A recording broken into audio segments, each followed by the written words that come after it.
Bonjour à vous, mesdames et messieurs. Merci de nous retrouver sur les antennes Equinox Télévision pour ce vendredi. Et vous le savez, vendredi, tout est permis un tout petit peu. Nous tenterons effectivement, à la lumière des informations qui gravitent sur et dans, et d'ailleurs autour du Cameroun, nous tenterons encore ce matin de revenir sur ces sujets qui vous intéressent, mais surtout de lire, bien sûr, les trajectoires que ceci pourrait avoir. Quelle trajectoire également pour les avocats du Cameroun qui, depuis pratiquement 2 jours, sont aux abois. Ils estiment ne pas être respectés véritablement.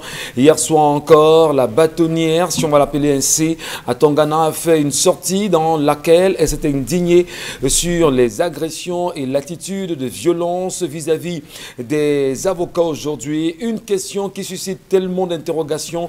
Comment respecter la profession? Que deviendra la profession dans les jours à venir si jamais on en venait à chaque fois aux révoltes ou encore aux rébellions, pourquoi pas aux indignations en plein dans les tribunaux du Cameroun?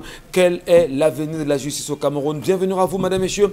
On en reparlera sûrement pendant l'émission. Nous voulons également saluer les millions de Camerounais qui, à travers les différentes plateformes ce matin, nous regardent et aimeraient bien comprendre ce qui s'est réellement passé hier à Yaoundé sur la sortie imminente du chef de l'État. Très attendu, les regards, les appréciations, les Camerounais se sont exprimés autant qu'ils le pouvaient sur les réseaux sociaux.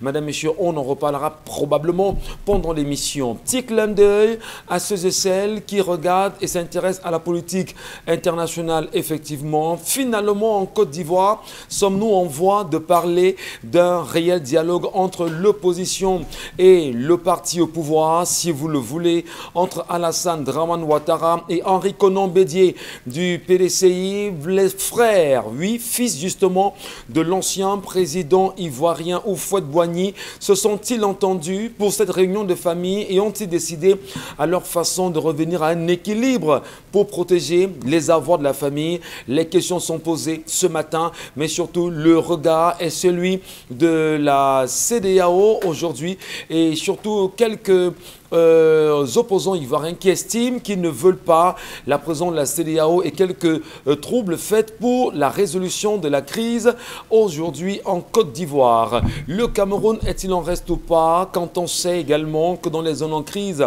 en zone anglophone, l'école est vachement perturbé, les parents qui ont choisi de ne plus laisser les enfants aller à l'école, quelle stratégie doit-on mettre en place afin que ceux-ci puissent retourner efficacement dans les salles de classe?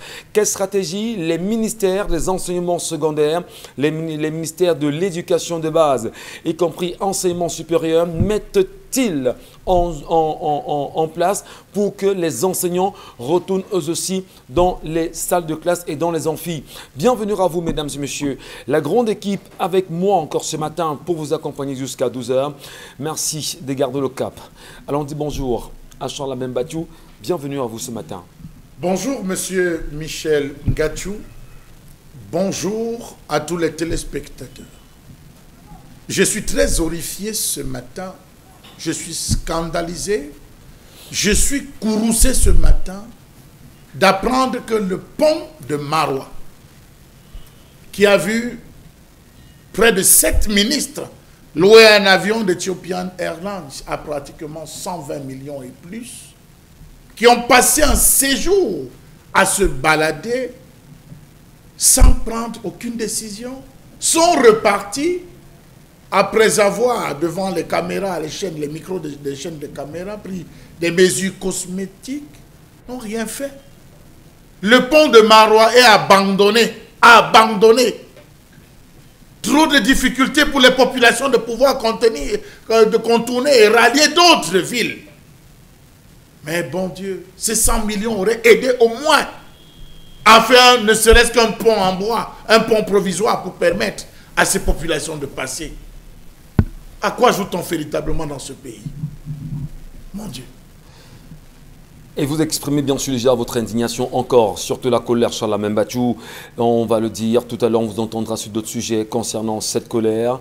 Et vous parlez de ponts et de routes. Je voudrais, madame, monsieur, vous inviter encore pour ceux qui ont pu prendre l'axe sans Mélima Djoum, aller apprécier le trajet, aller apprécier la route, aller apprécier justement les constructions qui sont faites et qui se font en ce moment sur ce tronçon. Finalement, allons-nous sortir des réalités que connaît le Cameroun aujourd'hui. Attention, c'est très grave pour notre pays. Bonbon Bengan Kandji, bonjour à vous et bienvenue ce matin. Bonjour Monsieur Ngachou Numba, bonjour à vous chers téléspectateurs. S'il était encore en vie, il aurait eu ce jour, ce vendredi 13 novembre 2020, il aurait eu 83 ans. Lui, c'est Joseph Tchoundjang Pouemi, le premier agrégé en sciences économiques de notre pays et même de l'Afrique noire francophone. Il a été tué, s'est retrouvé mort un 27 décembre 1984. C'est lui qui a écrit « Monnaie, servitude et liberté, la répression monétaire ». Sur le continent africain, il était parti. On ne parle plus. Dans des pays sérieux, on aurait organisé des cérémonies à sa date d'anniversaire ou à sa date de disparition. Voilà comment nous avons des baobabs que nous brûlons sans en référer. Mais lisez Monnaie, servitude et liberté, répression monétaire en Afrique de Joseph Tchoundjang Pouemi. Comme ça, il restera frais dans nos mémoires et dans nos cœurs, parce qu'en fait, les idées ne meurent pas. Les idées ne meurent pas, bon, Bengan Kandji, surtout les ouvrages, il faut laisser les arracher, surtout en faire de bonnes utilisations. Allez, bonjour à vous, Laure Bakanda, et bienvenue ce matin. Merci, bonjour Michel, bonjour à vous, bonjour à tous, bonjour à tous les téléspectateurs qui nous regardent. Bonjour également à ces mélomanes du football africain, en particulier du football camerounais. Je pense bien sûr à tous ces fans des Lions indomptables qui ont été certainement très heureux de voir la victoire des Lions face au Mozambique. Bon, d'accord. Supporters, ils sont très nombreux également.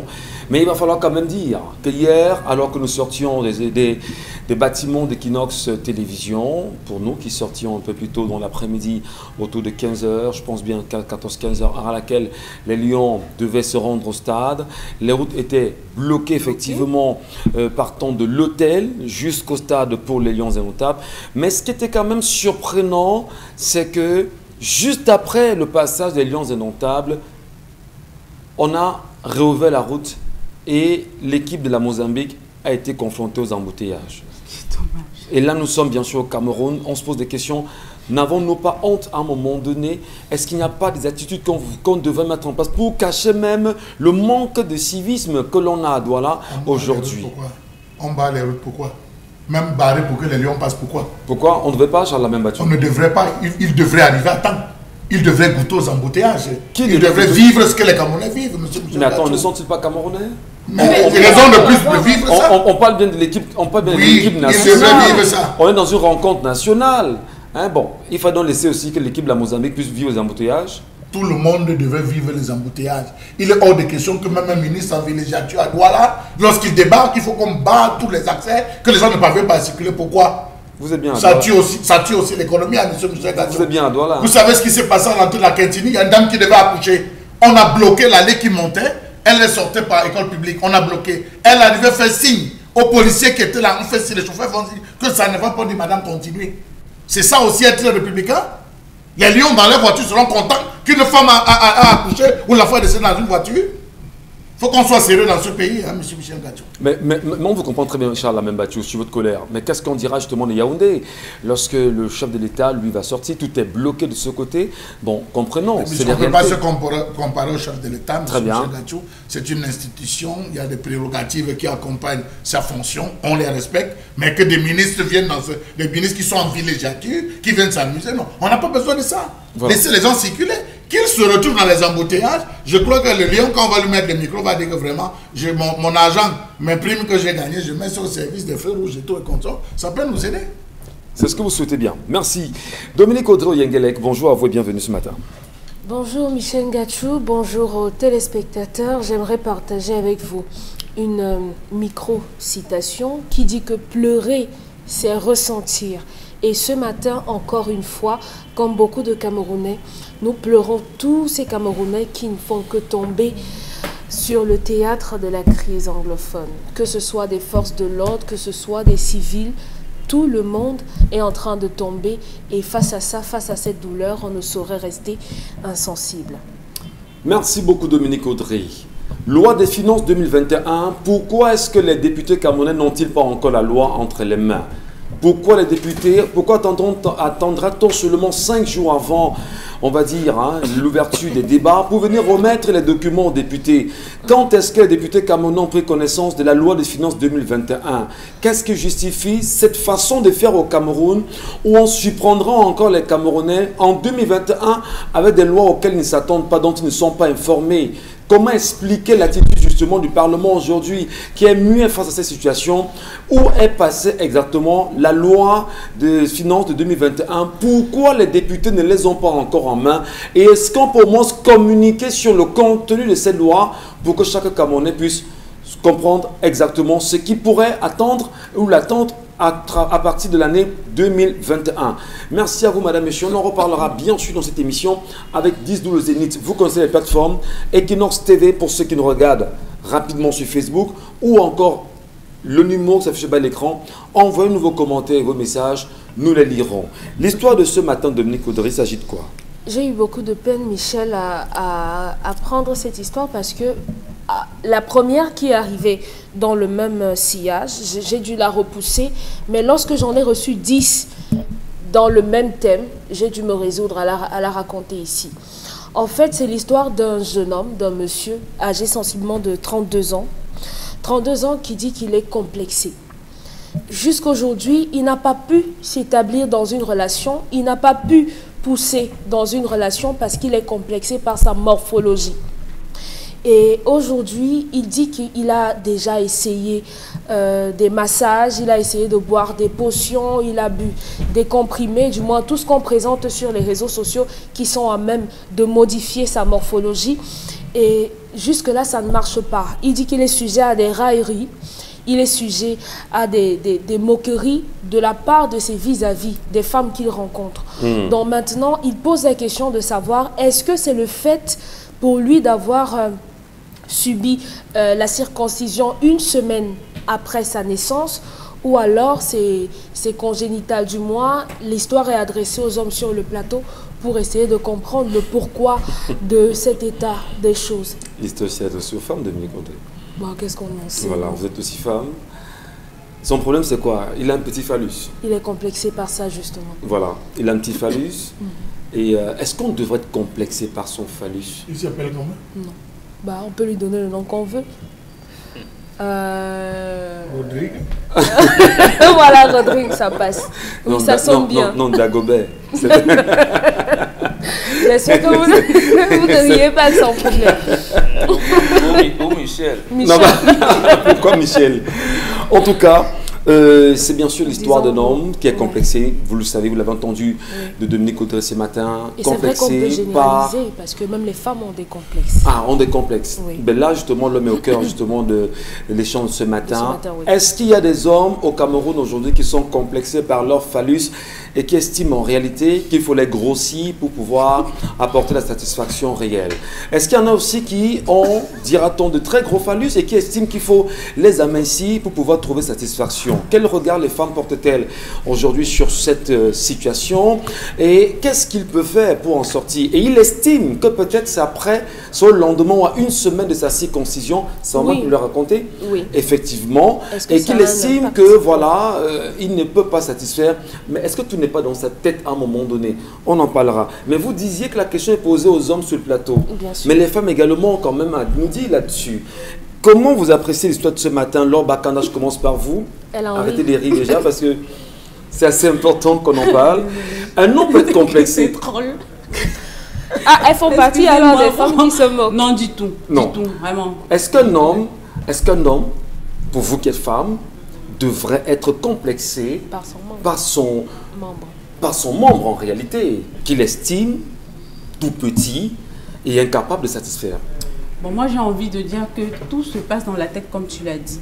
Parce que parfois, quand on fait le tour des réseaux sociaux, on a souvent tendance à voir ce genre de choses. Et puis, il y a des commentaires où des gens disent que voilà, c'est pas la taille qui compte, mais c'est la façon de s'y prendre qui est intéressante. Bon, peut-être que lui, déjà, bon, peut-être qu'il est complexé lui-même. Quand tu ne t'aimes pas déjà, ton vis-à-vis ne peut pas t'aimer. Il faudrait déjà que toi, tu aimes la personne que tu es. Tu aimes les organes que Dieu t'a donnés. Et puis maintenant, tu vas amener l'autre, ton vis-à-vis, à t'accepter et à aimer ce que tu es.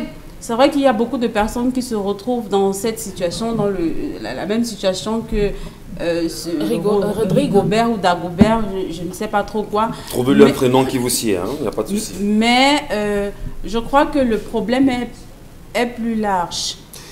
Et c'est des réalités également ce matin, madame, monsieur. On va justement le dire, c'est une réalité contextuelle. Mais on verra aussi des histoires qui nous environnent, des histoires qui sont autour de nous, des histoires qui parlent à la femme aujourd'hui. Des femmes comme celle-ci qui également est avec nous sur ce plateau, qui sont avec nous sur ce plateau, qui sauront effectivement comment en venir à une situation plus équilibrée aujourd'hui. Alors, on parle beaucoup plus de la circoncision. Comment voit-on le fait aujourd'hui? Comment l'analyse-t-on? Est-ce que les parents devraient peut-être prendre d'autres mesures pour permettre à quel moment on circoncie un garçon? Le garçon. Voilà. À quel moment, à quel âge? Est-ce qu'il y a un âge? Il y en a ceux qui le font au lendemain de la naissance. Il y en a qui le font à 1 semaine de la naissance. Il y en a qui le font à 8 ans après, 10 ans même parfois après. Bonbon Bengan Kadje, la tradition voudrait qu'on le fasse à quel moment précisément? Non, de toutes les manières, pas à la maternité. Pas à la maternité, et à partir de 4 ans, c'est bon. Oui. À partir de 4 ans, c'est bon. À partir de 4 ans? Oui, 4 ans. Mais pas un jour après la naissance ou 8 jours, on vous dit certain nombre de choses. Non, c'est pas bon. Parce que ce qu'on ne sait pas, et nous le disons ici toujours, Charles Amel et moi, tout en Afrique est spirituel, surtout les organes de reproduction. Oui. C'est spirituel, ça donne la vie. Et l'initiation d'un garçon commence par là. Commence par sa circoncision. Et même pour la jeune fille, c'est lorsque les seins commencent à pousser, et commence à voir se menstruer, que sa maman lui dit « tu es déjà une femme ». Donc, c'est spirituel. Et ce spirituel-là... Mais qu'est-ce qu'on met dans cette spiritualité, Bonbon? C'est-à-dire qu'à 4 ans, c'est quoi l'élément, c'est quoi le justificatif de 4 ans? C'est la maîtrise des phénomènes de la nature. La maîtrise des phénomènes de la nature, c'est quoi? Tu vas te marier demain, tu pourras avoir une maison, tu pourras, sache que la vie, tu peux aller avoir un accident, un serpent peut te mordre, il y a ci, il y a ça, c'est ça la vie, donc les phénomènes. Mais l'initiation, c'est quoi? C'est que pour l'Africain, la vie ne se limite pas aux phénomènes qu'on voit. Il y a ce qui est invisible, ça s'appelle les noumènes. Donc, on commence donc à voir ce qui est invisible. Donc, en fait, pourquoi l'Africain a commencé à appeler la femme la déesse? Parce que c'est elle qui produit la vie. C'est elle qui donne la vie. Et c'est pour ça que beaucoup d'anthropologues occidentaux n'ont pas compris. Parce que c'est eux là-bas, c'est eux qui chosifient la femme. Alors que nous, on sublime la femme. Donc, le garçon, on le prépare donc à sublimer la femme, parce que la femme va porter la vie, la femme va l'aider à pérenniser la descendance de ses parents, de ses grands-parents. Très bien. Donc, quand on dit donc, quand on dit les gens que tu auras, les enfants que tu auras demain, il y en a qui seront les incarnations de tes grands-mères, de tes grands-pères et tout. Donc, on commence à te préparer. C'est pour ça que le sexe chez l'Africain n'est pas vulgaire, comme on semble le cas. C'est pour ça qu'on a du retenu. Vous voyez, on nous reproche même de dire « Ah, vous n'aimez jamais parler d'éducation de la sexualité ». On en parle, justement, mais on en parle avec une certaine attitude qui renvoie à la spiritualité. Ce qui est spirituel n'est pas vulgaire. C'est initiation, c'est tout. C'est pour ça que on circoncis le garçon pour qu'il sente un peu mal, pour qu'il sente mal, qu'il sente que bon, là, il y a les problèmes que je vais Mais rencontrer dans la vie. le garçon que l'on circoncie à, je ne sais pas trop, le lendemain de sa naissance, à 1 ou 2 semaines, la douleur lui peut sentir, mais il n'en sera pas conscient. Oui, bien, la bébé. Est-ce qu'il y a un problème? Est-ce qu'il y a un problème pour celui-là? Si, il y a un problème, il ne sera pas. C'est le genre d'enfant qui sera têtu à la maison. Ah bon? Quand tu lui dis, par exemple, ne touche pas, n'approche pas la main au feu, il ne sait pas, il va approcher. Or, c'est lui qui est circoncis à partir de 3 ans, 3 ans et demi, 5 ans, 8 ans. Il sait, quand on lui dit fais attention, il fait attention. Parce qu'il a déjà expérimenté la douleur. Il sait déjà que la vie, ce n'est pas seulement d'un côté, c'est également de l'autre. Donc, c'est ça, c'est là où commence l'initiation. Mais surtout, la vie, c'est-à-dire la sauvegarde de la vie, l'entretien. Parce qu'un garçon, même s'il a 6 ans, il a sa sœur aînée qui a 10 ans. Quand il y a un serpent à la maison, sa sœur aînée va se tourner vers son petit frère qui a 5 ans. Et le petit frère qui a 5 ans sait qu'il m'appartient de tuer ce serpent. C'est-à-dire, je dois protéger ma grande sœur, ma sœur aînée. Parce que si papa n'est pas là demain, c'est moi. Donc, c'est comme ça que ça commence. Ça fait partie des initiations. Oui, et on te dit donc que lui, il a subi donc cette douleur à 5 ans. Sa sœur aînée va commencer à subir les douleurs de la vie à 14, 13, 14, 15 ans. Quand les seins vont commencer la spiritualité. Vous voyez donc la progression, comment on initie le jeune garçon à commencer à prendre la charge, à regarder la vie en face. Donc, alors, je voudrais ici quand même, peut-être pour mieux comprendre, il y a, pour ceux qui ont adopté très vite la Bible, la tradition juive, qui recommande qu'un enfant soit circoncis à un certain âge. Et tout de suite, est-ce que les Africains, à un moment donné, c'était la question pour Charles Amel Bachou. Peut-être avant Charles Amel, justement, il faut dire que là, ils ont triché chez nous. Qui, les Juifs? Les Juifs, ils ont triché chez nous. Non, mais ils ne respectent pas 4 ans comme vous. Mais justement, ils ont triché. Il y a une recommandation dite divine qui voudrait que l'enfant soit rapidement circoncis quelques jours, 9 jours après. Je vous explique ce qui s'est passé en Égypte. C'est Moïse qui crée le judaïsme. Et Moïse crée le judaïsme sur la base des textes sacrés du Math, donc des textes sacrés africains. Quand il part traduire ces textes sacrés en araméen, en hébreu, il a mis long sur la montagne. Et quand il est descendu, il a trouvé le peuple dit de Dieu en train d'adorer d'autres dieux. Donc en fait, le peuple juif ne connaît pas Dieu jusqu'à ce que Moïse vienne avec la traduction de nos textes sacrés en leur disant que, en fait, il y a quelqu'un qui s'appelle Dieu. Voilà, voilà. Mais comme c'était de manière imagée, quand il leur dit, si vous atteignez la plénitude de la foi, vous allez vivre dans un pays où coule le lait et le miel. Et ils pensaient que c'était physique. Et pour ça qu'ils ont assassiné Moïse par la suite. Et maintenant, pour montrer qu'ils n'ont pas copié, ils ont donc dit, ah oui, nos enfants, on va commencer à les circoncire à 8 ans et tout, pour que quand ils viennent, on les initie, on les initie, on les initie. Donc, voilà, j'ai dit bien que c'est eux qui ont assassiné Moïse, parce que la Bible vous ment en disant que Moïse, son corps, son cadavre n'a pas on discutait entre Dieu. Là c'est notre débat en Bengal. Là, je peux le faire avec le pape. Si on va l'inviter pour ça. Charles Amel, la question justement de circoncision aujourd'hui pour les garçons, en réalité, vous pensez qu'il y a un âge requis? Devrait-on suivre les juifs et suivre les chrétiens qui aujourd'hui s'y mettent 9 jours après, ou attendre forcément qu'il y ait, va-t-on dire, 8 ans, 7 ans, 10 ans, voire plus pour 7 ans? Avant d'employer une expression dans la langue de l'autre, on commence d'abord par la traduire dans sa propre langue. Si vous avez des difficultés à vous exprimer dans votre langue, vous serez confronté à la langue des autres. Vous allez voir des enfants qui causent bien leur langue, mais qui ont des difficultés à s'exprimer en français et en anglais.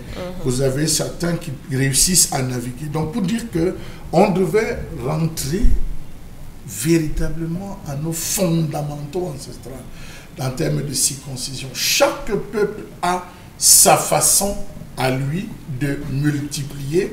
Chaque peuple a sa façon à lui de penser, d'organiser et de structurer. L'initiation sur la circoncision est une initiation à la douleur. Faire comprendre à l'homme que ce qui t'attend, c'est la souffrance, ce qui t'attend, c'est la douleur, ce qui t'attend, c'est des épreuves. tu devras traverser les épreuves. Et c'est la raison pour laquelle, avant de circoncire les enfants à une certaine époque, on les réservait dans une sorte de maison, une sorte de lieu sacré où on les passait. Et il y avait quelqu'un qui venait leur dire, ce n'est pas facile. Si vous êtes peureux, vous devez fuir. Si vous êtes peureux, n'entrez pas, parce que seul, après ce passage, vous deviendrez des hommes. Vous allez parler comme des hommes, vous ne resterez plus à la cuisine, parce que c'était ça aussi. La circoncision demandait à l'enfant de sortir définitivement de la cuisine et désormais de s'asseoir dans la cour. Il s'asseyait même le sol dans la cour auprès de son père, histoire de souffler sur le tabac, parce qu'à l'époque, on avait des grosses pipes. Les pipes qui touchaient le sol, l'enfant était assis, il soufflait pendant que papa avait la tête de l'autre côté. Tout ce qui se disait au niveau de la classe masculine, l'enfant écoutait, il n'avait pas le droit de se prononcer. La circoncision entraînait une autre chose, c'est-à-dire la consommation alimentaire.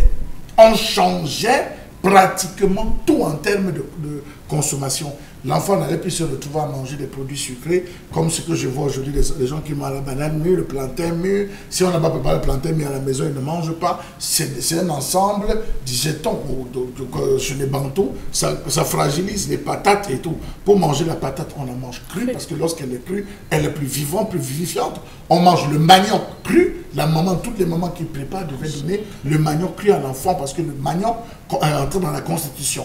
On inscrivait l'enfant qui sortait de la circoncision, la circoncision dans les activités sportives. Et l'une des activités sportives les plus appréciées était la chasse, était le chant, était la pêche, où on accompagnait, on allait avec l'enfant. Lorsqu'ils allaient en forêt, l'enfant devait courir. Vous savez que le sport développe véritablement le phallus, ça il faut le préciser, le sport développe tous ceux qui font une activité sportive, ben, il faut aller regarder pour vous rendre compte de ce qu'il en est. Donc je crois qu'à ce niveau, il a dû manquer plusieurs choses, plusieurs paramètres.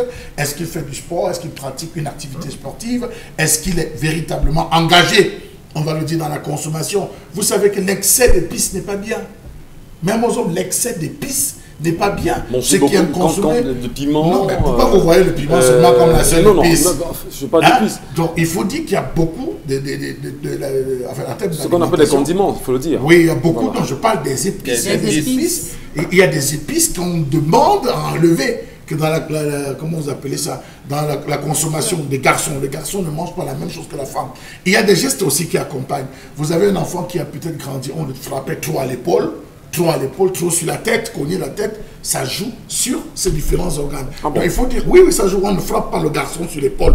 Comme les parents viennent, on tape le garçon, on cogne sur l'épaule, on frappe sur la tête, parfois sur la nuque. Non, ça ne se fait pas pour les garçons. Ça joue, c'est dans la zone où se pourraient situer ces différents organes. Donc il faut dire que les Bantous ont prévu cet ensemble de choses. Moi, j'ai été circoncisé à 10 ans, M. Michel Gachou, à 10 ans, et nous étions presque 20 quand nous allions. C'était pas promotion. C'était pas promotion par an. On disait ceux qui sont là en janvier devant, février, mars, jusqu'en décembre.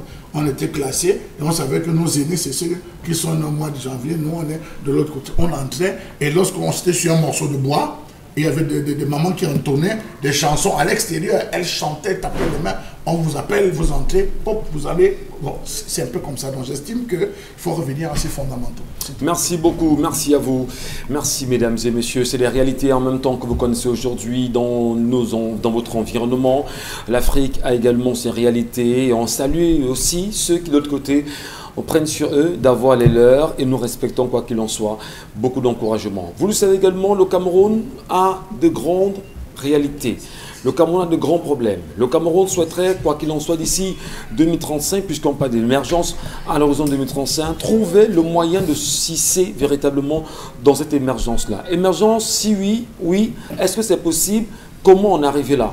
On en reparlera bien évidemment dans cette émission. Mais avant, mesdames, messieurs, 10-12 Zénith vous offre de comprendre, d'écouter, de vous adapter, mais surtout d'analyser avec lui, comme chaque matin, la colère.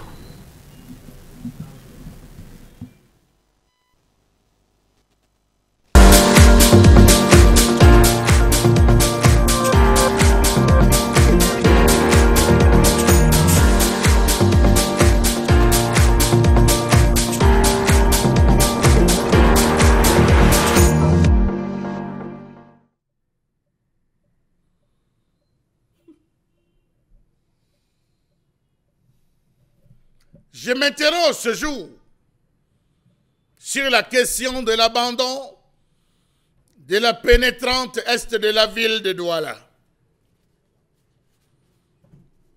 L'entrée est et ouest de la ville de Douala reste encore et toujours, sinon la honte de la capitale économique, du moins l'une des principales plaies puantes qui a entaché le séjour record de Fritz Tonnerre à la tête de la communauté urbaine de Douala. Sortir de la capitale économique ou y entrer de ce côté est en effet un véritable calvaire qui devient de plus en plus dur à supporter pour les usagers. Aussi incompréhensible que cela puisse être, un usager peut mettre 3 heures de temps pour aller de Yaoundé à Yassa, soit 210 km, et mettre 2 heures, sinon plus, à parcourir les 30 derniers kilomètres pour atteindre le centre-ville. Pareil pour ceux qui partent de Bafoussam, de Banganté, de Bafang ou de Konsamba pour allier Douala. Il est facile d'arriver à l'échangeur de Bekoko. Il est facile de pouvoir traverser la première station de pesage, mais traverser le carrefour musique. Jusqu'à entrer Babanda, vous allez devoir transpirer parce que c'est l'une des plus grosses plaies puantes de cette ville, de cette capitale économique. Comment comprendre ce chemin de croix que vivent les populations? Le chemin de croix pour la pénétrante Est commence effectivement au niveau de Yassa jusqu'au lieu dit Borne 10. Ce tronçon étant en travaux dans le cadre du prolongement de cette entrée jusqu'à la Dibamba. Mais seulement, on y travaille 1 jour sur 7, parfois 3 jours sur 7. C'est intermittent et ça évolue en dents de scie. C'est un côté où on devrait s'affronter tous. Les véhicules de gros gabarits, les gros camions, les semi-remorques, on s'affronte sur ces axes. Tant pis si vous n'êtes pas fort. Comment comprendre la situation que vivent les chantiers routiers au Cameroun? Multiples abandons, reprises, abandons encore et plus. Comment comprendre la bataille liée à la passation des marchés des infrastructures routières dans ce pays? Comment en arrive-t-on encore à cet état de choses qui frise l'impréparation, l'imprévision, l'amateurisme dans la gestion d'une cité aussi importante que la ville de Douala, celle de tout un pays qu'on attend d'être émergent en 2035. Comment les gestionnaires de la ville arrivent-ils à dormir avec ces routes sensibles qui se dégradent d'année en année? Comment toute une ville, tout un département, toute une région, tout un pays peut laisser prospérer cet état de choses à l'entrée d'une capitale économique en provenance de la capitale politique? C'est difficile. On circule d'un côté. C'est grave. On évolue à pas de tortue. 1, 2. 1, 2. On attend. Tant pis s'il y a un moindre accident ou un moindre incident, alors là on est parti pour plus d'1 heure de temps, parfois 3, 4 heures de temps. Malheur à vous! Si un ministre vient être dans la ville, comme ce fut le cas avec le Premier ministre, vous allez vous rendre compte qu'en bloc, vous allez passer plus de 2 heures de temps, 3 heures de temps à suffoquer sur place, à crier des pannes sèches, à avoir le chauffage parce que le moteur ne cesse de tourner. Mon Dieu, combien de temps allons-nous encore attendre pour pouvoir circuler librement sur cet axe routier?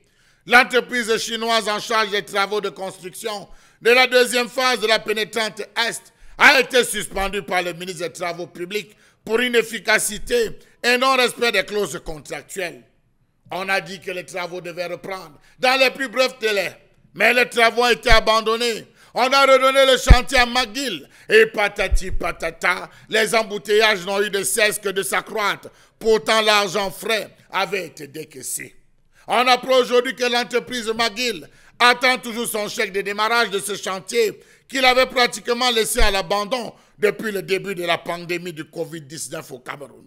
Pendant ce temps, pour sortir et rallier les services Certaines personnes résidentes dans la zone de Yassa, village, sortent de la maison, soit pour déposer les enfants à 5h30, dit-on, pour fuir les embouteillages. Après l'épisode controversé de 9 km à 45 milliards de francs CFA, relatif à l'aménagement de la pénétrante est de Douala, des mesures vont être prises dans tous les sens pour dire que non, c'était une erreur. Comment comprendre que pour aller à Yassa village, distante de près de 9 km, il faut désormais au moins 2 heures de temps. Cette durée peut aller jusqu'à 2h30 ou 3 heures à certains moments de la journée. Ne tentez surtout pas. À partir de 16h ou 17h, vous aurez la honte de votre vie. Savez-vous que si vous voulez vous rendre à Yaoundé, vous devez vous armer de patience, tellement les embouteillages vous feront voir de toutes les couleurs. C'est proprement scandaleux que les travailleurs soient obligés de partir de chez eux dans la nuit, 5h30, et font quand même 2 heures pour parcourir moins de 10 km. Savez-vous que sur la sous-traitance de la française Razel, le chantier en accélération, instruit par le ministre des Travaux publics Emmanuel Nganou Djoumessi, était censé assurer l'aménagement du tronçon pour l'accueil du Chan, notamment le nettoyage général, l'élargissement de la chaussée, la réalisation d'un tapis général en enrobé, l'aménagement des carrefours, l'aménagement des accès au stade de Japoma, l'amélioration des accès des stations de carburant présentes le long du projet côté droit, le déplacement des caniveaux réalisé dans le cadre du marché résilié et l'entretien des itinéraires de contournement.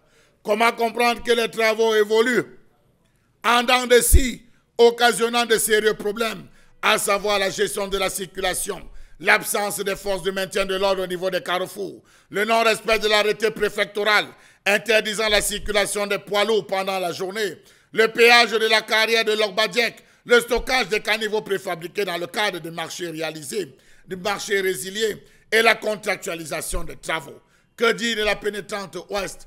À ce jour, on parle plutôt du ralliement de l'axe de Yaoundé vers Douala. On n'est plus de Douala vers Yaoundé, c'est maintenant Yaoundé vers Douala. Pourquoi avoir changé le sens de ces différentes autoroutes? Dans tous les cas, pour le moment, on observe en contrebas des travaux.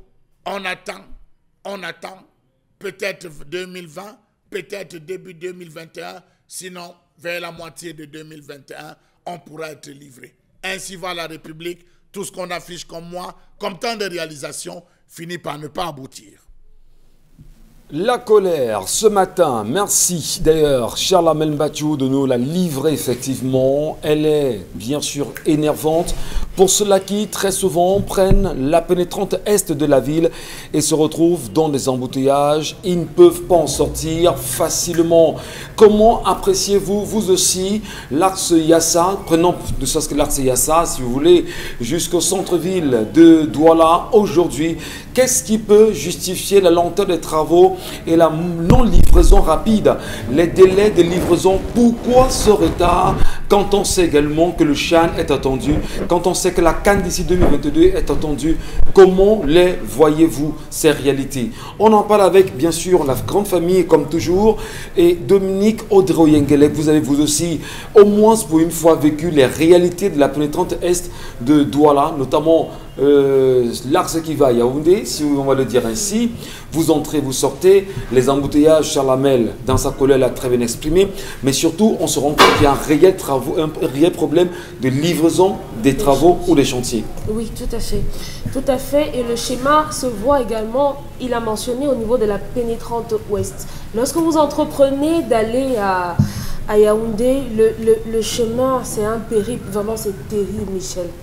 Et tellement les gens ne veulent pas attendre, les conducteurs ne veulent pas attendre, qu'ils se retrouvent même à aller circuler en dehors même de la voie normale, puisqu'ils ne veulent pas attendre.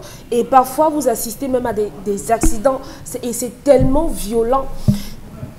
Il fait chaud à Douala. Il fait tellement chaud que attendre même dans les voitures, ça devient pénible. Tellement pénible. Et on se demande, mais pourquoi les choses se passent ainsi ici?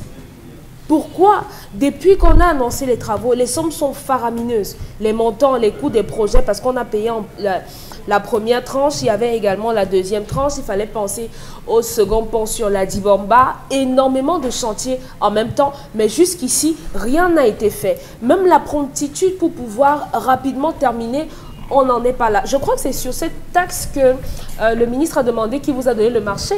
Si je ne m'abuse. Donc vous voyez clairement que même la maîtrise même du projet en lui-même, on n'en a pas.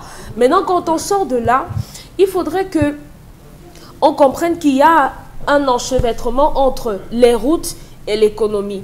D'aucuns diront même que le fait d'augmenter les salaires ne peut pas arranger la situation, la vie des Camerounais. Parce que augmenter les salaires et avoir ce même genre de route, ces mauvaises routes dans l'ensemble du réseau camerounais, ça ne sert à rien. Parce que les mauvaises routes feront qu'on aura un surcoût au niveau des coûts des transports. Des mauvaises routes feront qu'on aura des difficultés de sortir avec la nourriture au niveau des routes rurales, de sortir avec la nourriture des villages pour les ramener au niveau des centres urbains pour pouvoir commercialiser. Conséquence, lorsque le plantain arrive à Yaoundé, le plantain coûte extrêmement cher. Pourtant, à la base, le fonctionnaire aura eu un salaire qu'on aura augmenté.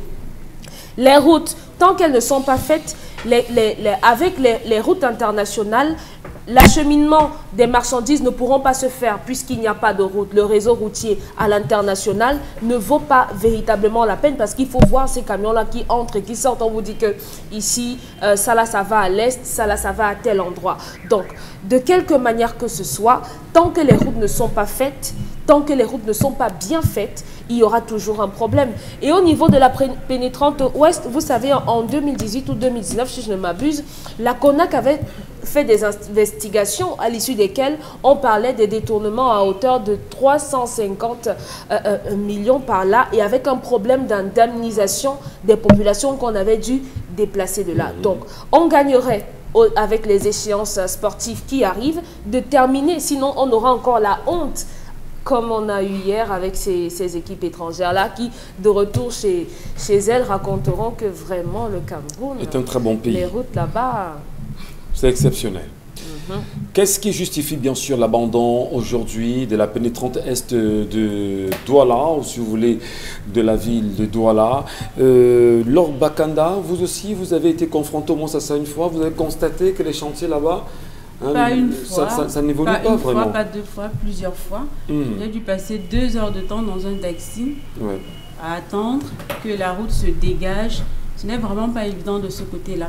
Et c'est dommage pour nous parce que il n'y a qu'à voir les activités que mènent les Camerounais là-bas, c'est vraiment plombé. Je prends le cas des mototaxis ou des taximans qui ne peuvent pas travailler normalement parce que beaucoup d'embouteillages de ce côté. Et généralement, les gens préfèrent prendre des motos plutôt que de prendre des taxis. Parce qu'avec un taxi là-bas, tu passes minimum 1h30 en après-midi, 1h30 à 2h30 de ce côté-là. Et moi, je me demande pourquoi le gouvernement ne prend pas la peine de regarder ce problème-là. La date butoir pour le délai de livraison de ces travaux était prévue le 15 décembre 2020. Vu l'avancée des travaux, on se demande est-ce que on va pouvoir livrer ces travaux-là? Est-ce que nous serons prêts? Est-ce que le chantier va avancer comme prévu? Je crois qu'en retirant le chantier, les travaux aux Chinois, il y avait une petite avancée. On a vu comment les routes se sont dégagées et autres et tout. Les routes étaient fluides et les populations pouvaient travailler un peu. Mais avec l'arrivée du Covid, les choses se sont plombées, il n'y a pas eu d'avancée, les chantiers sont abandonnés et autres et tout. Moi, je me demande bien, est-ce qu'on pense aux populations qui vivent là-bas? Parce qu'en dehors des embouteillages, il y a beaucoup d'agressions aussi. Oui. À une certaine heure, on ne peut pas passer là-bas parce qu'il y a tout un désordre de ce côté-là. Il y a des camions qui sont de ce côté, il y a des tas de sable, des tas de gravier. C'est impossible de circuler ou alors de passer de façon sécurisante de ce côté-là. Donc, pour moi... Je ne sais pas quoi dire, à part que... Peut-être interpeller le gouvernement, effectivement.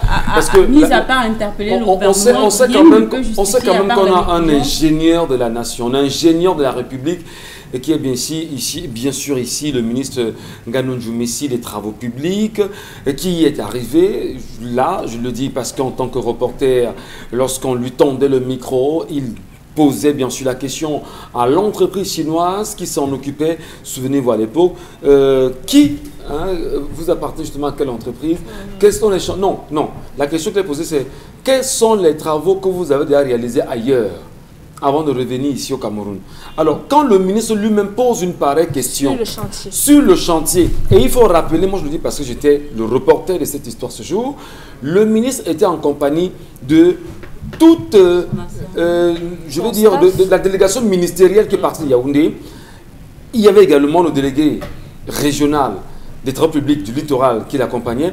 Et c'était assez ahurissant quand même. Alors, lorsque le ministre pose une pareille question, est-ce que ce n'est pas la preuve réellement que le Cameroun ne contrôle pas de façon efficace et efficiente la construction et la fabrication de ces routes aujourd'hui? On pourrait le dire ainsi, Michel.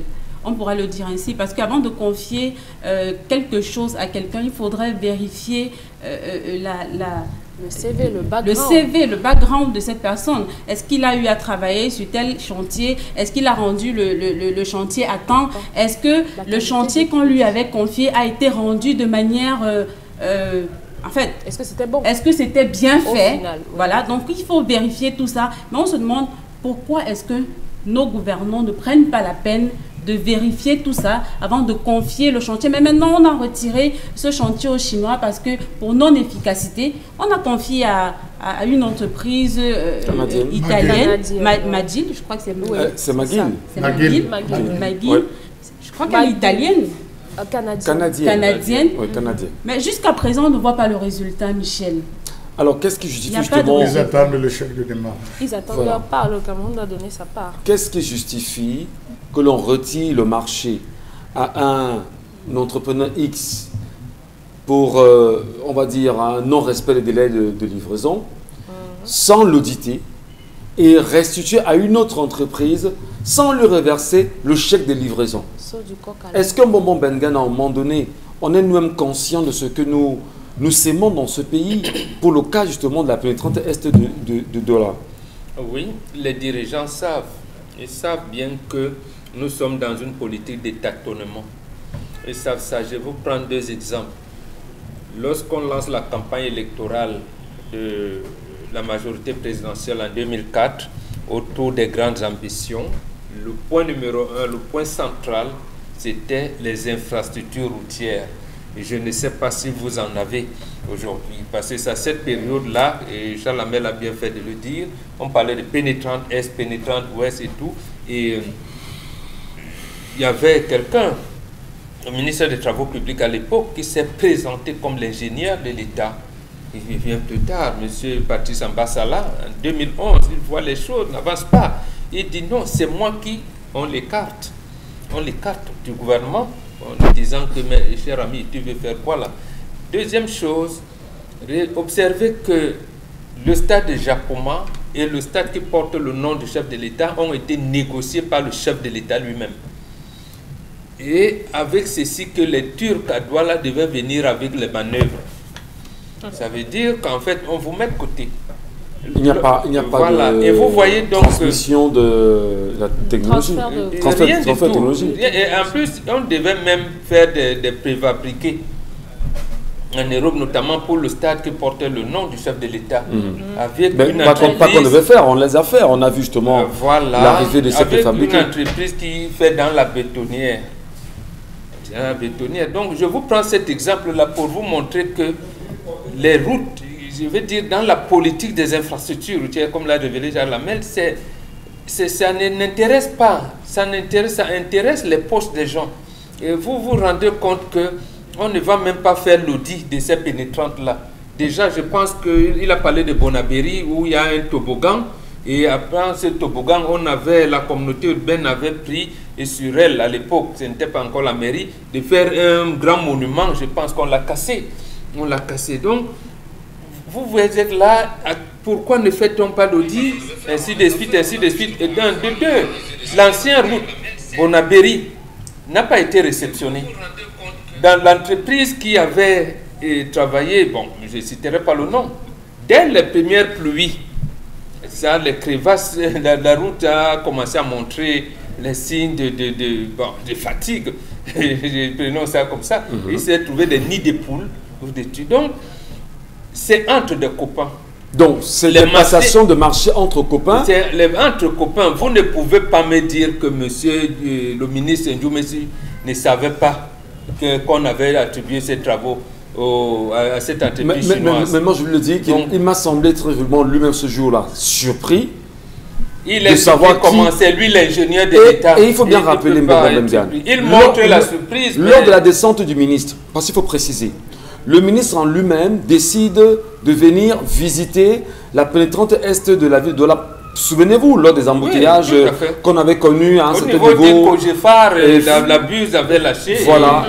Et qui d'ailleurs aujourd'hui même c'est fini, on ne circule pas encore véritablement. Alors, ce que je pense, c'est que le ministre débarque et décide de faire bien sûr le tour du tronçon, de se rassurer de ce qui ne va pas, de voir où il y a des manquements. Alors, il a des collaborateurs avec qui il est en train de cheminer. Il demande aux collaborateurs quelle est la route la plus efficace pour pouvoir atteindre tel point. On lui dit, mais monsieur le ministre, non, on ne passait pas par là, c'est pas bon ici, on passait de l'autre côté là-bas parce que la route est mauvaise. Et il dit, prenons quand même la route.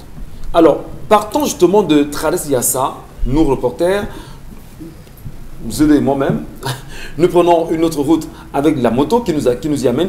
On s'arrête au niveau de l'entrée chefferie à Ndorpassi.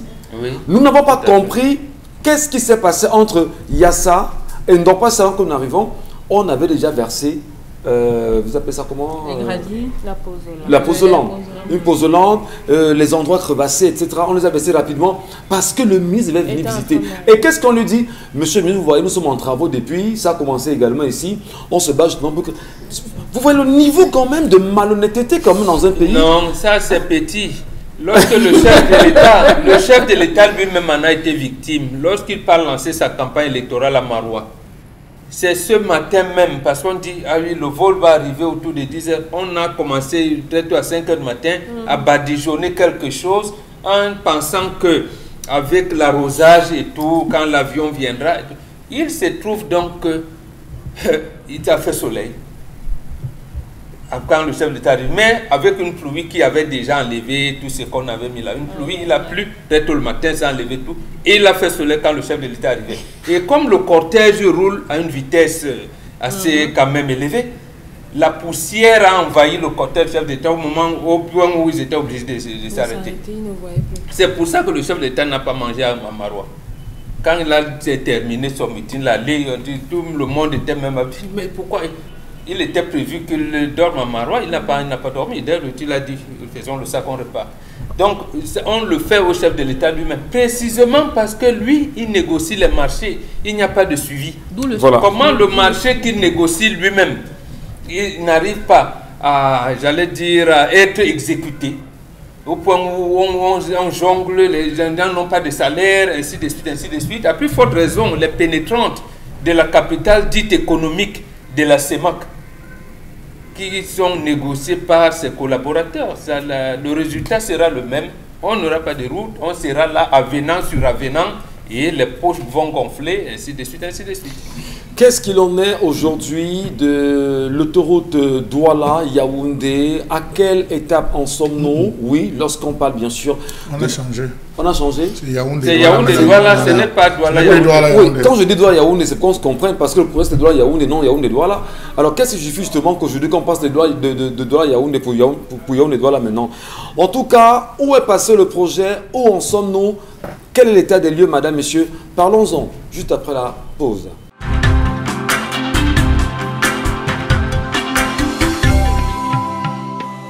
Bienvenue à vous, mesdames et messieurs. Bonjour, si à l'instant vous nous recevez, merci encore de vous installer confortablement chez vous. Nous sommes sur 10-12 le Zénith. 10-12 le Zénith, devenu pour beaucoup d'entre vous un rendez-vous. C'est un talk show en même temps que chaque jour vous permet de comprendre l'actualité, mais surtout des questions de société qui gravitent autour de nous et qui nous donnent quand même d'avoir des analyses, on va dire, avec un ton très léger. On peut en rire, on peut, dans le côté très sérieux, on peut en rire parfois pour dire notre ironie par rapport à la réalité. Mais comment changer le Cameroun si on ne le changera pas avec vous? Comment amener les Camerounais à prendre conscience de ce qui les environne? Comment amener les Camerounais à prendre également à bras le corps l'avenir et le changement que chacun souhaiterait bien comprendre et surtout vivre.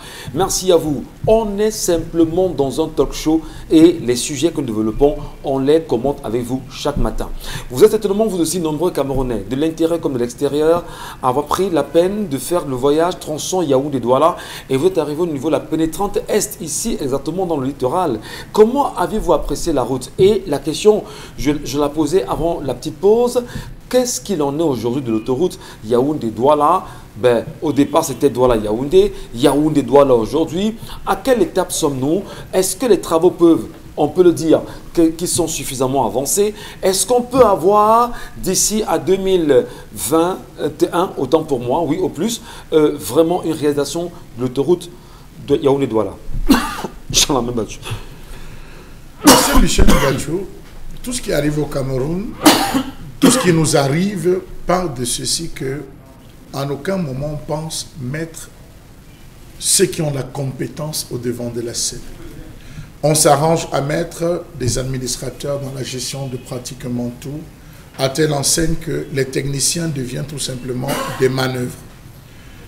Ça, c'est le premier point. Le deuxième point, il faut dire qu'il y a des batailles au niveau du CERA et on va dire que l'un a payé le prix de cette affaire, c'était l'ancien ministre Abbas Sadou, à qui on avait imputé... Le ministre Abbas Sadou, vous dites. Abbas Sadou, Oui. on lui avait imputé le fait pour lui d'avoir rapidement signé les protocoles d'octroi de marché à ces Chinois, une entreprise qui n'avait des faits d'armes nulle part, ni en Afrique, ni même à l'Europe. C'est ça qui a fait en sorte que lui, on le dégomme de son poste là où il était ministre délégué chargé des marchés publics, M. Michel Ngachou. Le fond de l'histoire, c'est qu'on est appelé à un moment donné à se demander pourquoi l'ensemble des routes faites par les Allemands, les Français, pendant la période coloniale, existent encore jusqu'à ce jour. Et que celles réalisées avec les matériaux, entre guillemets, dits avancés, dits évolués, se détériorent minute by minute, seconde par seconde. Tout simplement parce qu'on est dans un principe de mapartisme, de rétrocommission. Je mange quoi? Je mange combien? Dans quoi? Où et comment? Une fois que j'ai justifié ma part, je m'en fous parce que je ne pourrais pas venir assurer le suivi. Si Mombo gagne un marché de 300 millions et que moi je suis le responsable, Mombo m'appelle et me dit j'ai gagné mon marché de 300 millions. Voilà tes 25 millions mon frère. J'ai récupéré les 25 millions. Quand on me demande, le Premier ministre me dit mais monsieur Charles Amen Bachou, allez contrôler le terrain, allez contrôler l'évolution, avez-vous assuré le suivi? Je lui dis oui monsieur le ministre, je me rends. Je l'appelle, je lui dis bon que je viens avec une délégation parce que mais tu sais ce qu'il y a lieu de faire. Quand on arrive, allez on profite comme vous avez dit, Poudzolan par-ci, Poudzolan par-là, ciment mélangé au gravier, on verse là-bas un peu de colle noire, on profite. On arrive vraiment, monsieur le Premier ministre, je suis déjà sur le terrain, je vous envoie les premières images de mes constatations. Clac, clac, clac, clac, clac, clac. On envoie à monsieur le Premier ministre qui lui-même se retrouve enfariné, entarté, monsieur Michel Ngachou, parce qu'il va dire au chef de l'État, effectivement, l'affaire est en train d'évoluer, alors que les copains qui sont sur le terrain ne le sont pas. Comment comprendre qu'un marché qui était censé être livré sur 18 mois, monsieur Michel, trouve des avenants sur avenants sur avenants. On a débordé en termes de milliards les chiffres qui étaient prévus. On a débordé. Regardez la pénétrante. Lorsque vous passez là-bas, à des moments, on est obligé d'avoir 3 voies. 3 voies, c'est-à-dire 2 montantes, 2 pour ceux qui sortent et une pour celles qui descendent. Il faut préciser, sur un axe très réduit. Très réduit. Vous avez des véhicules qui tombent là-bas tout le temps. Oui. Vous avez des véhicules qui, au moment, à force de trop serrer, se retrouvent à tomber. Regardez tous les véhicules. Vous avez des gars qui viennent avec des véhicules du Massachusetts. Si ça ne prend pas le cadre de la route, d'autres viennent avec les voitures du Nebraska. Si ça ne divise pas la route par 2, vous vous retrouvez avec des petites voitures. À des moments, c'est compliqué de circuler. Et puis, vous avez même des camions, des greniers, qui à des moments perdent les chaînes sur cet axe, monsieur Michel Ngachou. Où est l'ingénieur de la République? Où sont les différents services censés assurer le suivi? Mais parce que là-bas, il n'y a pas de travail. Sur une bonne distance, il n'y a pas de travail. Il y a des endroits où il a tellement plu, ça a provoqué des érosions, ça a doublement abîmé encore. Comment ça va te faire le travail? Comment sortir véritablement de Yaoundé passant par Nialaray? Alors ne vous exercez pas. Ne vous exercez pas en voulant sortir par le Baba, nouvelle route citée, vous ressortez par là, pour reprendre l'embranchement de Niala et aller sortir. Vous allez tomber dans des embouteillages interminables entre les voitures de la société de portage des ordures qui bloquent, qui parfois jouent les va-tout, ceux qui sortent par le génie. Monsieur Michel Ngachou, on est dans un enfarinage et on se demande est-ce qu'on va en sortir? Les différentes échéances sportives qui sont en train d'arriver, est-ce qu'on réussira? On réussira à atteindre ce bout du tunnel avec ces différentes pénétrantes? Non, je doute. Que ce soit celle, la pénétrante Est ou la pénétrante Ouest, ces jours, beaucoup de personnes ne veulent plus voyager. De vendredi à dimanche, vous ne pouvez pas circuler sur la pénétrante Ouest. Vous sortez, regardez les pistes, vous sortez, vous traversez Bekoko. Après avoir passé la première station de pesage, ça bloque. Vous avez des rangs. Vous avez des rangs 3, 4, 5 de tous les côtés. Les gens veulent passer pour des gros ronds-points, des grosses intersections inutiles et stériles. Donc, il faut dire, monsieur Michel, l'argent était décaissé.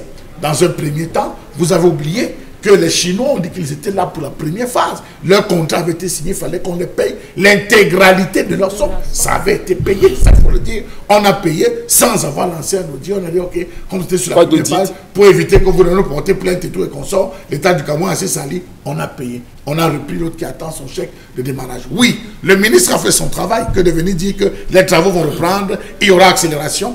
Mais sur le terrain, c'est d'une lenteur terrible. Entre ce qui est dit à la télé et ce qui est sur le terrain, il y a véritablement un énorme fossé qui remonte à l'époque de Mathusalem. Les populations souffrent. Vous savez là-bas que pour déposer un enfant, les gens sortent à 5 h du matin. 5 h du matin. Est-ce que les entreprises Soja, Satom ou McGill peuvent aller faire ça au Canada? Est-ce que ces entreprises françaises peuvent aller faire ça en France, monsieur Michel Ngachou, qu'ils gagnent un marché sur 18 mois, ils ne le livrent pas, monsieur Michel? Pourquoi l'Afrique devrait-elle, le Cameroun devrait-il? Ce qui est normal, la question est bien posée. Vous en voulez bien sûr d'entreprises étrangères qui viennent exercer, mais qui viennent bosser pour le compte du Cameroun. Vous ne voyez pas Charlemagne Mbachou, les rétrocommissions qui vont d'étape en étape jusqu'au plus haut sommet en réalité, parce qu'on sait exactement dans ce pays qu'est-ce qu'on fait lorsque on gagne un marché. On sait qui est la première personne qui perçoit les rétrocommissions dans ce pays sur les marchés. On ne peut pas quand même le dire. McGill a-t-il eu son argent, oui ou non? Les Chinois ont-ils eu leur argent, oui ou non? Pourquoi l'ingénieur de la République ou l'ingénieur justement du pays ne peut pas prendre sur lui et dire je fais des travaux, je les suis personnellement? On s'en souvient justement. Permettez. Le cas de Prime Potomac. Prime Potomac a gagné le marché d'OM à Bafia, a gagné le marché à l'Estelle. Ils ont livré combien? Ils ont livré combien? C'est la question que je vous pose. Oui, effectivement. Qui se cache derrière ces produits? C'est à cette réalité qu'il faut aboutir. Alors, justement, la question est posée ce matin, bon, Bengana. Lorsque Charlemagne le dit, on doit se demander, est-ce que dans ce pays, de façon réelle, il y a une justice, oui ou non? Parce que lorsque la justice se rend compte qu'il y a des plaintes comme celle-là, il y a des dossiers comme cela qui ne sont pas vidés, on ne peut pas faire l'audit. La CONAR même vient faire des enquêtes et fait un rapport. La justice ne peut pas se prononcer pour corriger justement ces derniers, ces prévaricateurs. Qu'est-ce qu'il faut donc faire? Il faut balayer l'escalier en commençant par le haut. Parce que quand ça ne marche pas, s'il y a un entrepreneur en chef. Donc la faute revient à l'entrepreneur en chef. L'entrepreneur, l'ingénieur de l'État suit les instructions de l'entrepreneur en chef. Donc c'est l'entrepreneur en chef qui est un mauvais entrepreneur. Absolument, c'est lui. Comment, je vous ai dit tout à l'heure, il a négocié le marché qui porte son nom. L'entreprise italienne n'est pas spécialisée elle est spécialisée dans la bétonnière. On lui donne l'argent. Et Pitini, tenez-vous tranquille, Pitini n'avait pas d'argent. Et la banque qui devait parce que Siena, qui devait monter par qui de Siena, qui devait donner l'argent à cette entreprise pour venir, a attendu 4 ans pour être recapitalisé par l'Union européenne. Et tout ça, c'est le chef de l'État qui négociait. Il savait bien qu'on donne le marché à une entreprise qui n'a pas d'argent. Et même la banque qui était vraiment en banqueroute, il a donné quand même. Les Turcs qui viennent, et ils négocient pour venir avec les manœuvres. Ça veut dire qu'on ne peut même pas recruter les manœuvres camerounais. Le seul travail que le Labogénie a fait, c'était des lévis topographiques, les tours du sol et tout. Et le Labogénie est resté sans argent. Le Labogénie a les employés de la Bogénie qui n'ont pas de salaire. Mais eux, les Turcs, ils viennent avec leur 28, mais ils ont un gain de marché. Et qui leur donne l'argent? C'est bien le gouvernement qui leur donne l'argent. Donc à ce moment-là, moi, je m'en prends à l'entrepreneur en chef. Et c'est pour ça, donc, il y avait quelqu'un qui voulait, permettez l'expression, se lancer dans ces travaux-là, Ambassala. Patrice Ambassala, il dit, moi je veux contrôler, je veux. On lui a dit, cher ami, l'entrepreneur en chef l'a enlevé du gouvernement. Il lui a dit, c'est pas pour ça que tu es là. Il a rappelé à l'entrepreneur en chef, mais le texte qui réorganise le gouvernement et qui me met à la place, voilà la feuille de route. On lui a dit, bon, comme tu parles beaucoup, il me souvient justement là sur ce que vous dites, mon Bengan, qu'il y avait eu un contrôle qui s'est fait, je n'ai peut-être plus idée, véritablement sur un tronçon, je crois que c'était à Yaoundé, à Angous ou quelque chose comme ça. Et l'ingénieur de la République lui-même est descendu, l'ingénieur était descendu lui-même, contrôler le niveau d'épaisseur du goudron. Lui-même, il y a un appareil, on a creusé, on a fait une espèce de trou, et on a contrôlé justement le niveau d'épaisseur du goudron pour dire, effectivement, vous avez respecté les engagements que nous avons fixés au départ. On connaît des routes aujourd'hui qui ne sont pas bien faites dans ce pays. En réalité, est-ce qu'on ne doit pas justement le dire qu'il y a un réel problème de corruption qui a gangréné la construction des grands chantiers aujourd'hui? Mais absolument, nous avons un système qui sécrète et entretient la corruption. Vous parlez tout à l'heure de la justice. La justice n'est même pas obligée d'attendre les plaintes.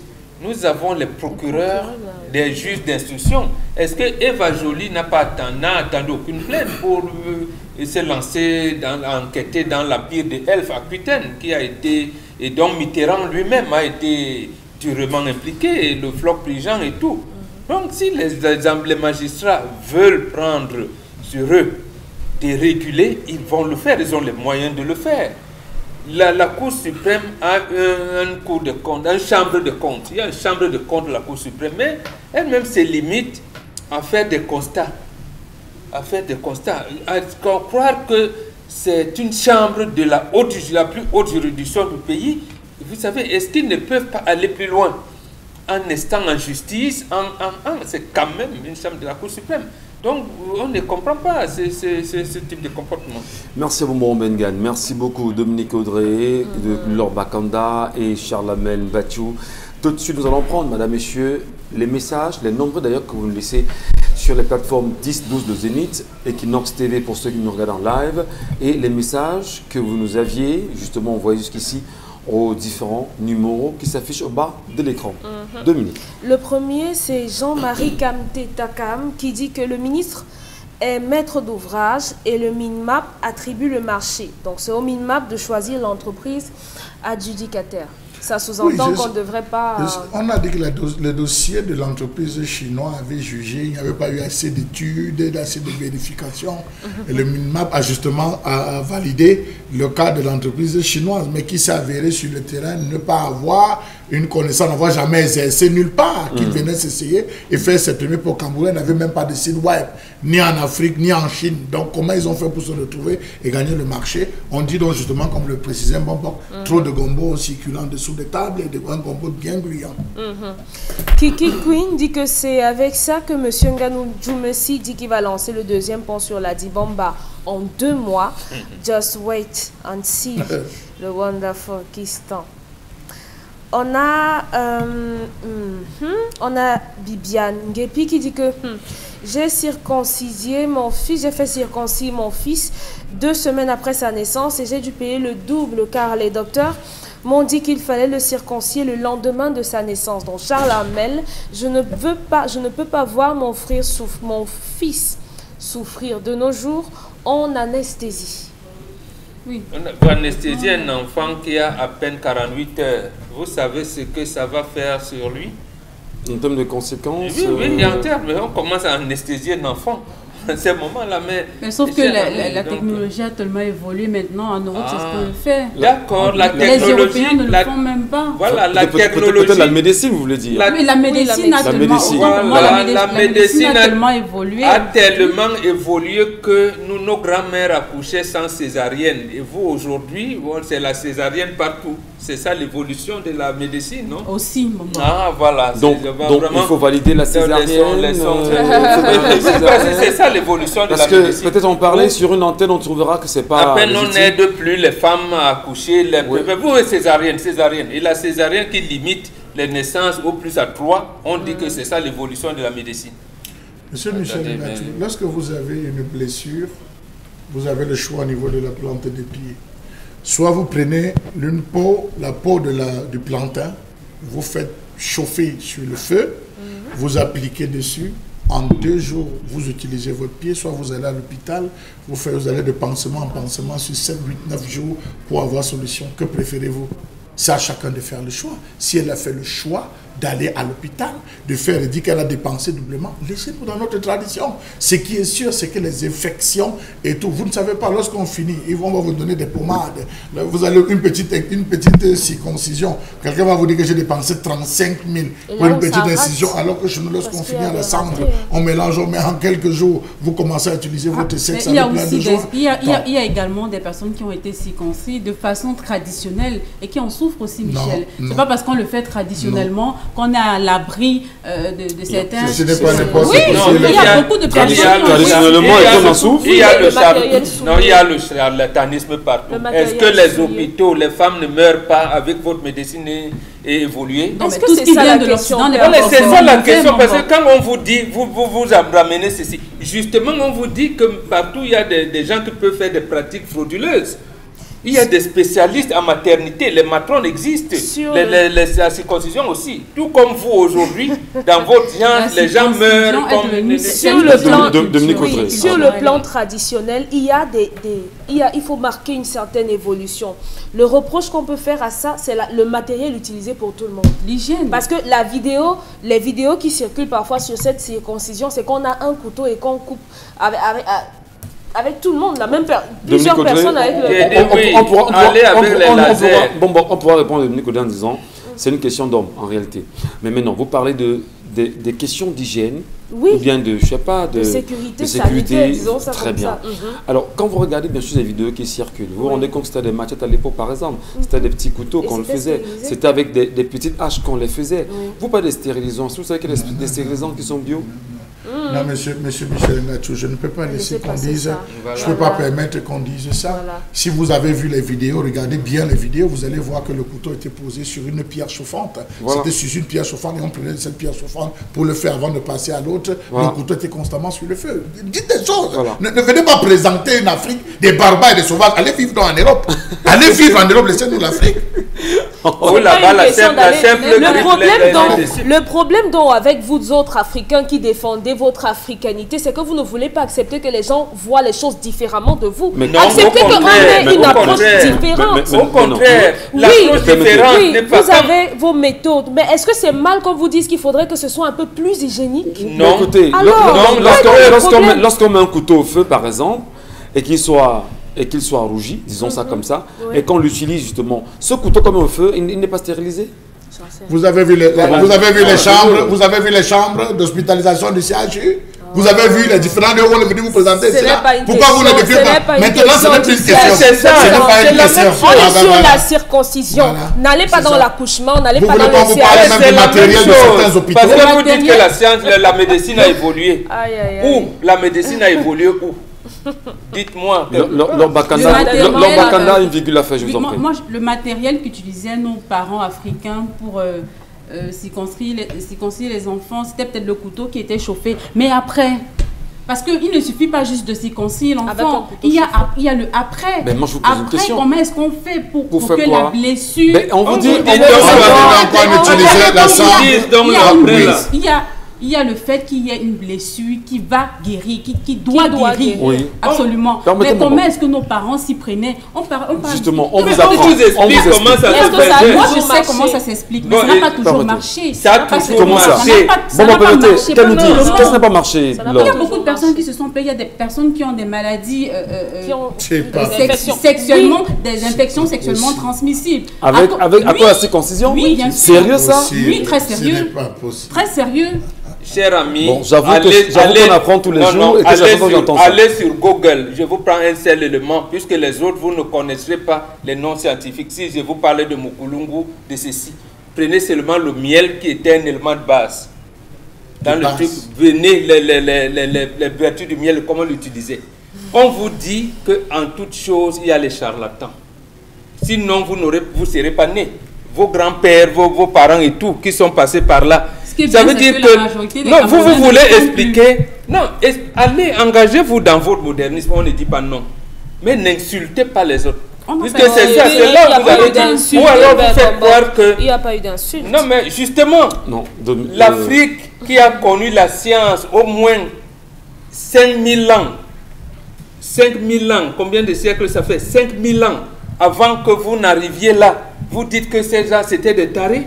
Mais il faut quand même. Mais si, c'est ce que vous dites là. Et allez donc faire le reportage au CHU et à vos hôpitaux de référence aujourd'hui. Les Africains aujourd'hui, quels sont dans vos hôpitaux africains? Le meilleur cicatrisant, M. Michel. Pourquoi vous allez dans les CHU? Mais parce qu'on a des chefs d'État, parce qu'on a des chefs d'État qui perpétuent l'héritage colonial. Lorsque vous allez au Mali, lorsque vous allez au Mali, au Sénégal, il y a la pharmacopée traditionnelle qui occupe les 80%, sinon la plus importante que toutes, parce qu'on a eu à la tête de ces États des personnes qui ont voulu mettre en avant la médecine traditionnelle.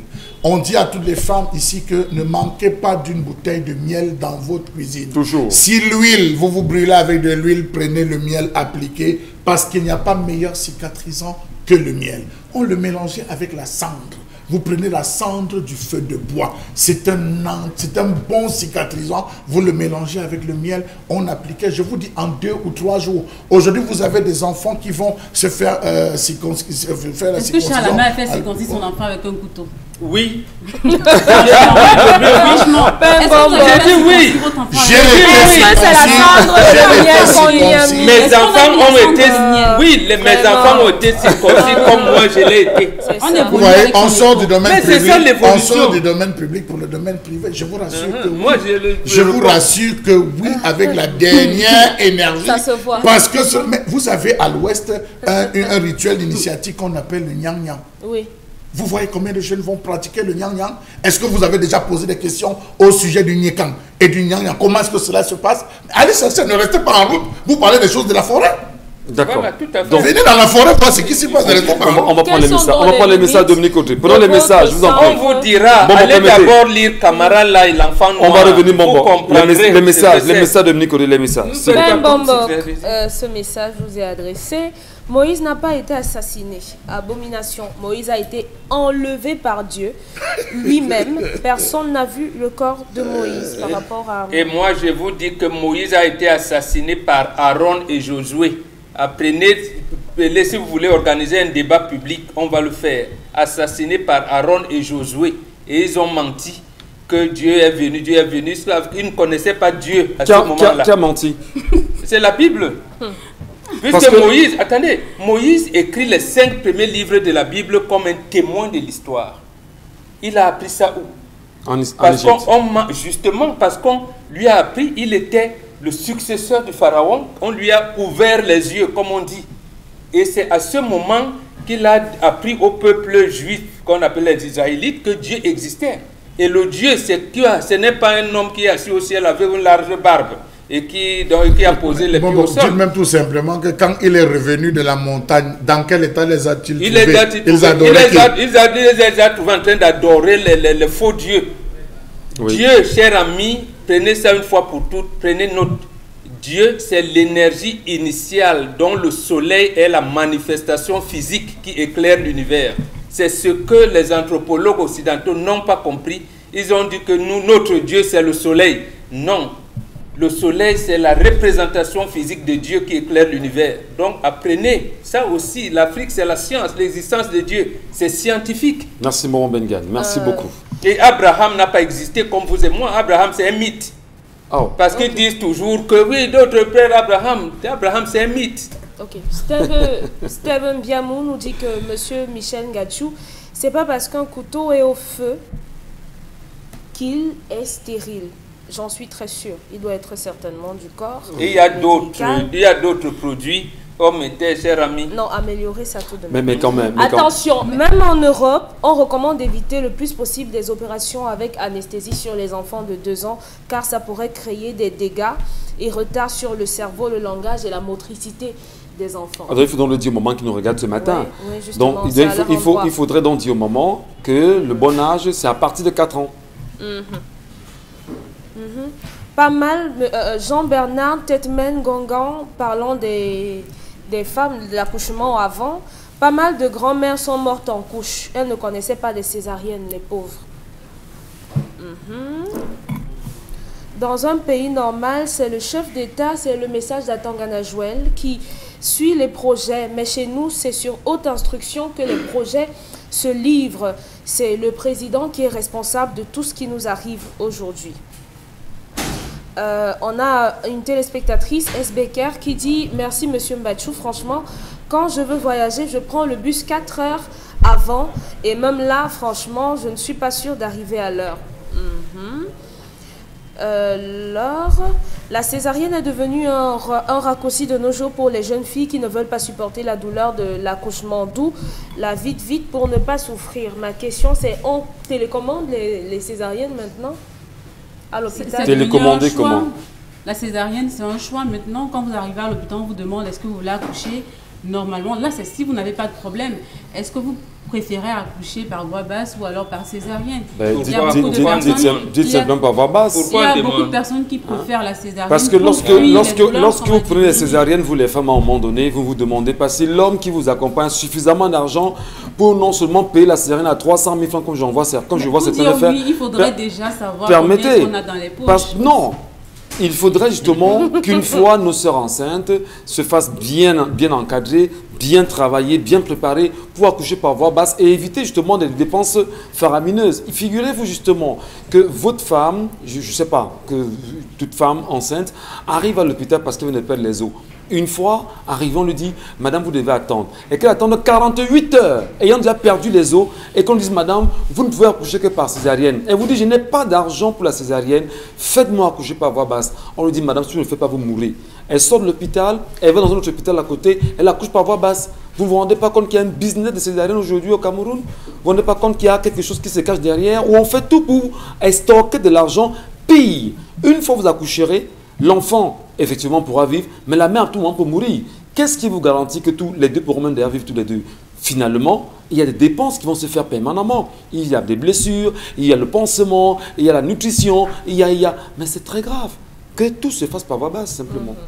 Non, dites-leur simplement que la médecine évoluée, entre guillemets, c'est la recherche de l'argent. La médecine est devenue mercantile. Même lorsque la femme veut donner la vie, on commence à lui présenter des trucs. C'est quoi cette histoire où on vous fend le ventre alors que vous avez la possibilité d'accoucher normalement et on vous demande de faire le choix? Si un médecin vous arrive à ce niveau-là, ça veut dire qu'il est cruel. Autre chose, les femmes d'aujourd'hui, il y en a même qui, par méconnaissance, pensent que quand on ne donne pas le sein à l'enfant, le sein ne va pas tomber. Ça va tomber, donc voilà, et elles vous disent qu'elles ont évolué. Moi, c'est pas possible. Il y a déjà actuellement l'actualité française qui a des injections qu'on met pour que ça reste. Ils disent Bobby Tanap dans des on injecte. Je ne sais pas si c'est le formal ou c'est quoi pour pouvoir garder ça. Incroyable. Et après 45 ans, 50 ans, on dit le cancer du sein. Mais, bon, et on vous dira justement que pour lutter contre le cancer des seins, monsieur, sucez les seins de votre femme. Ça se dit en même temps, oui, vous savez ça. Oui, la palpation des seins. Ouais. La palpation des seins. Oui, l'autopalpation. C'est recommandé. L'autopalpation, c'est un diagnostic. Non, oui. On recommande aux femmes de se palper généralement les seins pour chercher des potentielles boules. Oui, et on demande aussi aux hommes de le faire. De sucer les seins des femmes. En suçant. Effectivement, voilà. On s'en suce. Déjà qu'on est des scientifiques.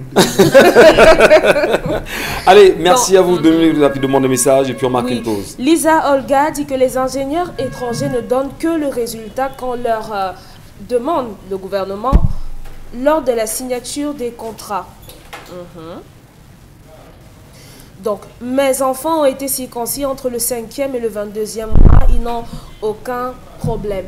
Ils ont quel âge? Vous verrez plus tard, chers amis. Demandez aux jeunes aujourd'hui, faites l'enquête. Pourquoi les jeunes aujourd'hui, 30 ans, 35 ans, ont des problèmes sexuels, des garçons? Mais oui, c'est vous qui dites que vous êtes scientifique. Essayez donc de voir des éjaculations précoces. Ils n'arrivent plus à tenir leurs copines. Ils n'arrivent plus. Faites les enquêtes. Les copines et leurs femmes bonbons. Oui, oui, leurs copines, puisqu'elles ne veulent même pas se marier. Non, faites les enquêtes, c'est vous qui êtes scientifique, non?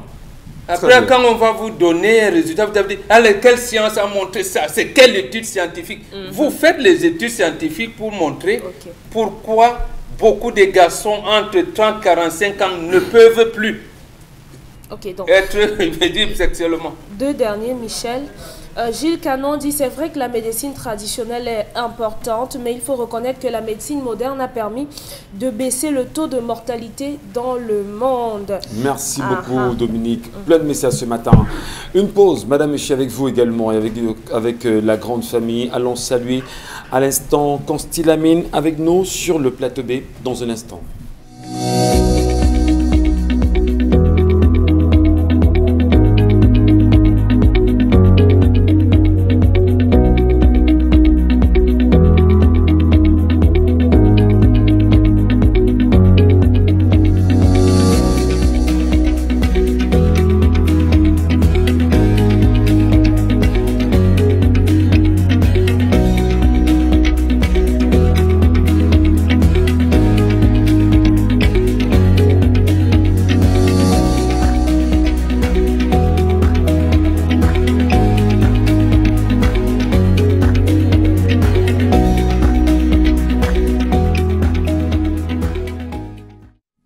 Alors vous l'avez très bien compris, Madame, Monsieur, il s'agit des languettes médicales avec le concept Salaka. Constilamine, bonjour, où les trouvez ce matin? Bien entendu, merci Michel Gatchou. Bonjour à tous les téléspectateurs et bonjour à tous les clients du concept Salaka. À ces clients, je ne cesserai de leur rappeler ce grand événement à tout seigneur, tout honneur qui aura lieu le 4 décembre prochain. C'est à Douala-Bercy, la célébration des 20 ans de carrière de Constilamine, un rendez-vous culturel exceptionnel avec bien entendu en prime un très très grand concert de musique. Et il faut le rappeler déjà que bien avant le 4 décembre, le 25 et le 26 novembre prochain, vous aurez l'occasion de vivre 2 journées de vente promotionnelle sur tous les articles du magasin 1001 tapis. Oui, je dis bien le 25 et le 26 novembre prochain, ça se passera à Douala, c'est-à-dire dans une terrasse de la place. Les téléspectateurs de Kinance Télévision, les clients du concept Salaka auront l'occasion de faire les achats comme on ne l'a jamais fait avec tous les partenaires du concept Salaka. Et parmi ces partenaires, il y a bien entendu la languette médicale qui sera également en présentation intégrale ce jour-là. Mais en attendant, le 25 et le 26 novembre prochain, on peut déjà s'offrir sa paire de languettes médicales que voici au magasin 1001 tapis. Cette languette médicale qui permet d'éliminer les douleurs au niveau de la plante du pied. Cette languette médicale qui permet bien entendu de redresser notre plante du pied. Cette languette médicale qui permet également de nous prévenir contre les douleurs de la plante du pied. Chacun devrait l'avoir. C'est un produit original. C'est un produit de qualité. C'est un produit innovant qui est en vente uniquement du côté du concept Salaka. C'est au magasin 1001 tapis. Regardez bien entendu le spot.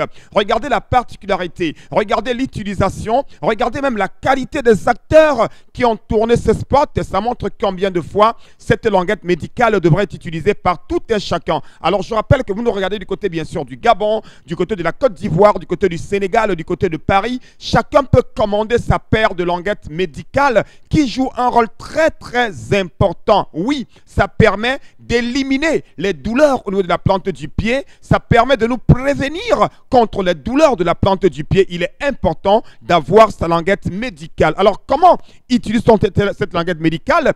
Une fois qu'on l'a achetée, on l'adapte bien entendu selon sa pointure et on la met à l'intérieur de la chaussure, que ce soit la Rangers, que ce soit la paire de tennis, que ce soit les godasses pour les sportifs, que ce soit bien entendu une chaussure de sortie. Chacun devrait avoir une paire de languettes médicales. N'attendez pas pour avoir des douleurs à la plante des pieds pour venir au magasin 1001 tapis. Comme dirait quelqu'un, prévenir vaut mieux que souffrir, prévenir vaut mieux que guérir. C'est maintenant qu'on devrait avoir cette paire de languettes médicales qui est en vente au magasin 1001 tapis. La grande particularité, c'est quoi? Cette languette est disponible en 2 modèles. On a le petit modèle qui est réservé uniquement pour la jante féminine et le grand modèle qui est réservé pour les hommes au même prix, notamment 6500 francs le prix de promotion, mais à l'occasion, bien entendu, de cette double réduction, vous avez la paire de languettes médicales à 6000 francs du côté du magasin 1001 tapis. Oui, n'attendez pas la fin de la promotion, n'attendez pas la fin du stock,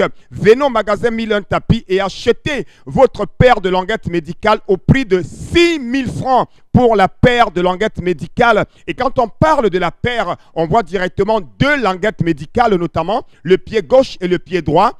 Et je rappelle que c'est vendu avec garantie du côté du concept Salaka. Pour ce qui est des modalités de livraison, ceux qui ont besoin de commander, que ce soit la languette médicale, que ce soit le correcteur de posture, que ce soit le Early Up, que ce soit n'importe quel produit qui est en vente au magasin 1001 tapis, les numéros de téléphone, vous les avez. Appelez tout simplement le concept Salaka et commandez votre paire de languettes médicales au prix de 6000 francs la paire. Nous livrons dans tout le Cameroun, nous livrons dans certains pays africains. Alors n'hésitez surtout pas, venez à 1001 tapis et achetez votre paire de languettes médicales et dites adieu aux douleurs au niveau de la plante du pied. On a besoin de dire « Aïe, j'ai mal à la plante du pied. Aïe, je ne peux pas dormir. Aïe, je ne peux pas courir. » Tout cela ne sera qu'un triste souvenir avec cette languette médicale qui est en vente au magasin 1001 tapis au prix de 6000 francs la paire de languettes médicales. Merci beaucoup et n'oubliez pas, Mototé au magasin 1001 tapis. Merci beaucoup, Constilamine. Mototé, on le fera. Ne t'en fais pas.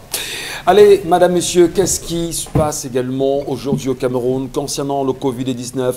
Les Camerounais sont-ils conscients de la nouvelle portée que le Covid a aujourd'hui sur les Camerounais? Souvenez-vous, il y a 24 heures, on annonçait dans la région du littoral 25 contaminations rapides, notamment parmi lesquelles 24 élèves et un enseignant dans des établissements ici à Douala au Cameroun. Comment s'expliquer aujourd'hui avec le Covid-19? Les chiffres évoqués il y a quelques jours seulement par le ministre de la Santé publique font froid au dos. Les Camerounais sont-ils conscients du retour de la maladie? Est-ce qu'on prend à bras le corps effectivement la lutte efficace contre le Covid-19? Quelles sont les mesures et les moyens qui sont engagés aujourd'hui pour que chaque Camerounais puisse prendre très au sérieux justement la maladie? Alors, est-ce que vous, sur ce plateau, vous en avez entendu parler? Vous avez compris la situation? Bobo Bengan, avez-vous entendu parler? Covid-19, aujourd'hui, deuxième phase. Les Camerounais comprennent ce langage aujourd'hui? C'est vous qui êtes évolué. Quand je vais vous dire que nous, dans la tradition africaine, nous connaissons Corona depuis 1960 au moins. Et on connaissait avant parce que c'est vous qui avez donné ce nom. Et que Covid, c'est une grippe compliquée. Par exemple, qui parle pour ça entre dans ce que vous appelez l'évolution de la médecine, et précisément parce que le protocole de l'Organisation mondiale de la santé ne veut pas admettre d'autres protocoles. C'est depuis 1974, au décret 74, que les traditionalistes camerounais ont demandé et obtenu de l'ancien régime qu'on crée l'IMPM, l'Institut d'études médicales et des plantes médicinales. Oui. Ça a été réorganisé récemment en 2019. Pour aboutir à quoi? Parce que les gens vous disent, vous proposez quoi? Nous avons exigé, obtenu qu'il y ait un laboratoire sur la recherche des plantes médicinales, et ce laboratoire aujourd'hui, le professeur Chumbo, mais on ne nous consulte plus. On ne nous consulte plus. Or, on leur a dit, on veut donc vous qui nous reprochez de ne pas avoir du dosage de tout. Nous, on vous dit que nous avons des dosages. Parvenons donc à ce qu'on appelle les médicaments améliorés sous votre contrôle, suivant le contrôle de vous qui est dans l'OMS. On leur donne des protocoles, ils ne viennent pas. Et nous leur disons, comment vous pouvez fabriquer les antipaludiques en Europe alors que le paludisme n'existe pas en Europe? Nous, on vous dit que le Cogmort, l'Artémisia, enlève le plasmodium du sang. C'est-à-dire, quand vous prenez ces médicaments, vous êtes dépouillé de plasmodium. Mais ils disent, non, c'est co-A, co-ceci, co-cela. Mais les Chinois, eux, ont réussi à imposer cela précisément par la volonté politique de leurs dirigeants. Donc, si nous avons des dirigeants qui ne veulent pas décoloniser la recherche. Vous faites comment? Mais qu'est-ce qui peut faire le blocus justement de cette décolonisation de la recherche? C'est une volonté. Regardez comment on a attaqué Madagascar dernièrement. Oui. Et si, qu'est-ce qui empêche, par exemple, Madame Madeleine Twente, après ce qu'il a eu comme apport de la médecine traditionnelle camerounaise, vérifié par le laboratoire que dirige le professeur Choubo, de mettre même un accord favorable pour que son collègue du ministère de la Santé, on puisse venir étudier ça à l'Institut de recherche médicale et des plantes médicinales pour qu'on donne un protocole. Et là, ça nous a plu dernièrement, et ça c'est lorsque le professeur Bahebeg est passé à une émission ici. On a dit que bon, à Yaoundé, puisqu'il enseigne là-bas, il utilise le protocole qu'on lui a demandé, Artemis, tout ce que vous voulez, la chloroquine, tout ça là. Mais au village, il leur a dit, utilisez vos potions là-bas. Et regardez le terme même qu'ils utilisent, lotion de grand-mère. Et vous voyez comment la solution de grand-mère. Oui. Or, quand vous avez donc une mentalité de coloniser, vous donnerez l'impression que, ah oui, quand on parle de tradition, c'est le retour au cache-sexe. Mais allez là sur Google tout de suite. Cliquez les origines africaines de la médecine moderne, vous allez voir. Et c'est quand on leur dit, mais l'Europe triche chez vous. Réorganisons-nous, les Chinois l'ont fait. Là, les molécules chinoises qui sont le paludisme chez nous, bimalarie, le coartem et tout, les Chinois ont réussi à imposer, c'est une volonté politique. Donc, nous pouvons commencer cela aujourd'hui à vaincre Corona, qui n'est qu'une méchante grippe. Alors, au-delà justement des solutions... Et avec notre protocole, non seulement guérir Corona, mais augmente même la capacité immunitaire du corps. Au-delà des solutions connues que la médecine traditionnelle ou douce propose aujourd'hui, je voudrais peut-être demander, Dominique Audrey, est-ce que vous constatez justement aujourd'hui qu'on parle de Covid, les Camerounais s'en foutent carrément. On a le sentiment qu'ils ne sont même pas parfums de la chose et pourtant, le mal est là. Non, ils ne sont simplement pas au parfum de ça. Ils ne sont pas parfums comment? Non, pour cette deuxième vague, combien de personnes savent qu'effectivement, on a eu des élèves qui ont été détectés positifs, qui ont été testés positifs à la maladie? Peu de personnes le savent. Peu de personnes. Mais maintenant, il va falloir donc faire tout ce qu'on n'a pas fait la dernière fois. Médiatiser au maximum, parce que le reproche qu'on faisait lors de la première vague, c'était qu'on n'avait pas suffisamment intégré les différentes chaînes de télévision pour passer les spots qui... pour communiquer, oui, pour promouvoir sensibiliser. les méthodes barrières. Donc peut-être il va falloir arranger ça. Il va aussi falloir réorganiser effectivement les marchés. Vous savez comment ça s'est passé. Donc il faut arranger tout ce qui n'a pas été fait. Et je crois que jusqu'ici, puisqu'on a la deuxième vague et que Madame la ministre nous avait annoncé qu'elle était en train de faire des comprimés, je crois qu'il y en a suffisamment pour pouvoir gérer les premiers cas qu'on pourrait enregistrer. Si je ne me trompe, on nous a présenté... En tout cas, récemment, vous parlez de la ministre de la Recherche scientifique et de l'innovation. Oui, elle nous a présenté la machine. Mais nous présenter l'Artemisia, voilà. demandant aux uns aux autres d'en prendre régulièrement. Donc voilà, si la ministre de la Recherche scientifique et de l'innovation prend une position comme celle-là aujourd'hui, permettant aux Camerounais de s'en servir et s'en abreuver également, c'est dire qu'on s'est rendu compte qu'il y a des solutions de ce côté. Oui, on va pouvoir contenir, canaliser, contrôler la maladie. Si déjà de façon préventive, on a déjà les médicaments prêts, on n'aura pas une explosion de cas parce qu'ailleurs, à l'étranger, ça ne blague pas. Ça ne blague pas. Et ce n'est pas parce que ça n'a pas fait quelque chose de grave, dit-on, parce que beaucoup estiment que l'Afrique s'en est bien sortie et tout. Ce n'est pas parce que ça a bien marché, entre guillemets, pour cette fois-ci, que la deuxième fois, ça sera facile à gérer. Comment expliquer justement, Lord Bakanda, que dans cette bataille contre le Covid-19 aujourd'hui, qu'on en soit arrivé à un niveau où on ne confisque presque plus les cadavres aujourd'hui dans les morgues? Souvenez-vous, à un moment donné, lorsque vous amenez un cadavre, tout de suite on vous disait les témoins de Covid-19. Est-ce qu'on va dire que le business du Covid, il y a eu tellement d'argent toute Covid dans la première phase que la deuxième phase, les Camerounais ont tellement vite ouvert les yeux qu'ils vous observent véritablement et attendent de voir ce que vous ferez? Non, là, je crois qu'on est beaucoup plus regardant sur la chose parce qu'avant c'était quand même un peu, on a négligé. Parce qu'avant, quand on avait un cas de mort de Covid sous la main, à peine tu ouvrais les yeux qu'on avait déjà enterré ton corps sans demander ta permission. Mais je crois que là, c'était de façon frauduleuse. Et bon, comment on dit? Il y a eu des cas, disons qu'il y a eu des cas. Oui, il y a eu des cas et des cas, mais... Il y a eu des cas, il y a eu des manquements justement. Donc oui, c'était pas de façon frauduleuse, mais il y a des manquements. Il faut réaménager parce que beaucoup de familles ont estimé que c'était, même la tradition a estimé que c'était grave d'enterrer des gens en dehors de chez eux. Donc, par analogie, il va peut-être falloir trouver des méthodes pour que les corps puissent être acheminés dans leur maison. Mais je demandais, si on a eu une première phase, on a vu le business qu'il y a eu et qui a entouré la première phase. Maintenant, il y a une deuxième phase qui arrive. Les Camerounais ne sont pas trop intéressés, ou bien les Camerounais vous regardent à distance en se disant, moi, je crois que nous vous attendons, venez, on verra comment on va gérer ça ici. Non, moi je crois que les Camerounais sont avisés. Ils n'ont pas de dengue de cette année, ils ne viendront pas. Je crois qu'ils sont beaucoup plus avisés. Ouais. Avant, peut-être qu'ils n'avaient pas vraiment l'information, ils n'étaient pas vraiment... ils n'avaient pas la bonne information. Maintenant, ils sont avisés. Je crois qu'on a vulgarisé la chose et que maintenant, tout le monde sait que cette maladie, ça ne blague pas. Ça peut tuer tout le monde. Donc maintenant, il y a tout... Moi, je ne crois pas que les Camerounais négligent la chose, hein, parce qu'il n'y a qu'à voir les mesures que les... Ils ont démantelé tous les dispositifs sanitaires qu'ils avaient mis. À l'aéroport, ça a été suspendu. Et c'est même... Il y a même les Camerounais dans l'équipe de trafic de faux tests en France, non?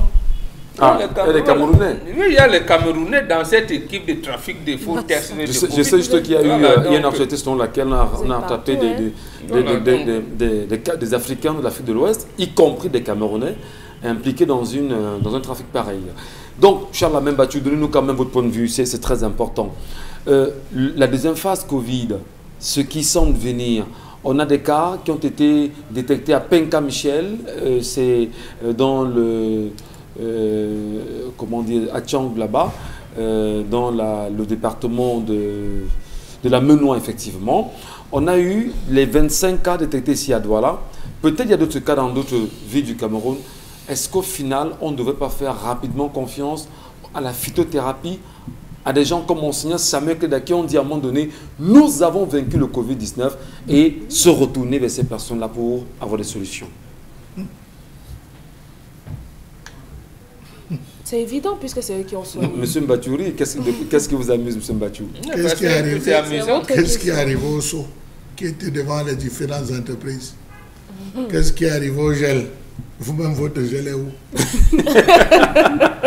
Si vous parlez de la deuxième phase comme si la première phase... Non, la première phase a fait ce qu'elle devait faire. C'était nouveau.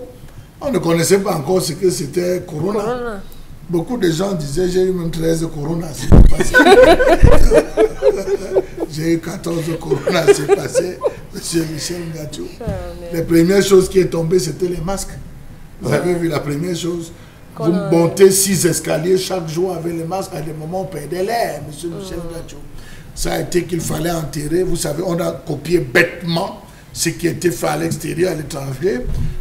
Ça a commencé à arriver à un niveau où on disait, mais est-ce qu'on est obligé? C'est les Blancs d'abord qui disaient que, mais pourquoi le corona n'a pas touché les Africains comme ça nous a touché ici? Les gars là ont quelle particularité? Alors que les gars étaient entrés ici en Afrique, dans le citron, le jans, le ginger, mais ça avait disparu du marché. Non, on composait. Oui, monsieur, l'attaque était violente. Donc, surtout les bons, chacun marchait désormais avec son petit terreau. Dès que tu viens dire, il sait d'abord son combo. C'est la raison pour laquelle je dis que les Camerounais sont beaucoup plus avisés. Ils n'ont pas négligé. Cette première phase est morte à ses premières semaines. Ça n'a fait que 2 semaines. Après, on a commencé à dire qu'il faut exister, il faut laver les mains.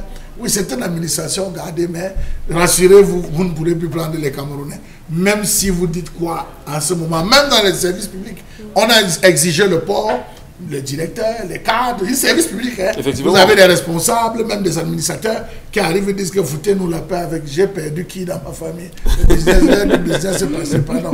Laissez-moi aller travailler. Donc, vous vous rendez compte que ça a été banalisé par les administrateurs eux-mêmes. Ça a été banalisé par les administrateurs eux-mêmes, qui, lorsqu'il fallait passer à la télé, mettaient les masques. Mais après, dans la vie civile, ils ne se gênaient plus pour continuer à mettre les masques en vous disant non, c'est une affaire de télévision. La maladie a certes existé. On a vu, avec tout le business qui a entouré cela, il y a des personnes connues dans notre environnement qui sont décédées à cause de cela. Ouais. On a dit à un moment, c'était la maladie des vieux. Les jeunes se sont tassés. Après, on a dit qu'on a détecté des vieux. Des jeunes. Ça a encore été une succession des jeunes.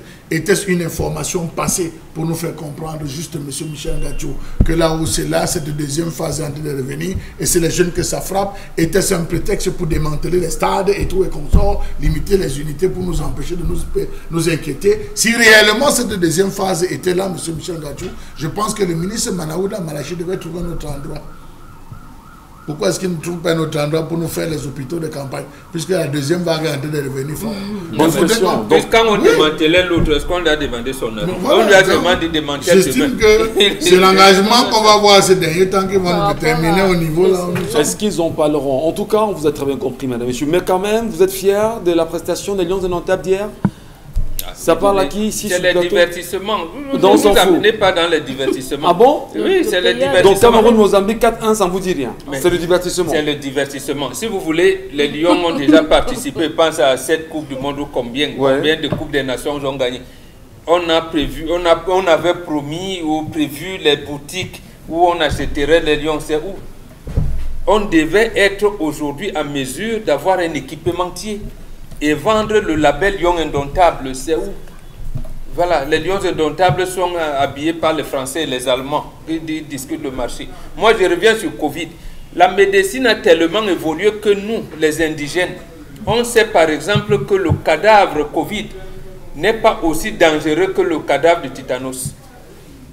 Or, vous avez vu comment les gens demandaient, parce que le cadavre ne détousse pas, il n'éternue pas. Mais comment on vous dit que tel est mort de Covid, on peut l'envelopper de trucs, aller l'enterrer doucement. Or, depuis toujours, on a donné les morts, les cadavres de dépouilles, des gens morts de suite de tétanos, de tuberculose, de tout ça. C'est grave. Merci, merci Mbombo. Est-ce que Consti Lamine est avec nous à l'instant? Consti, vous êtes là?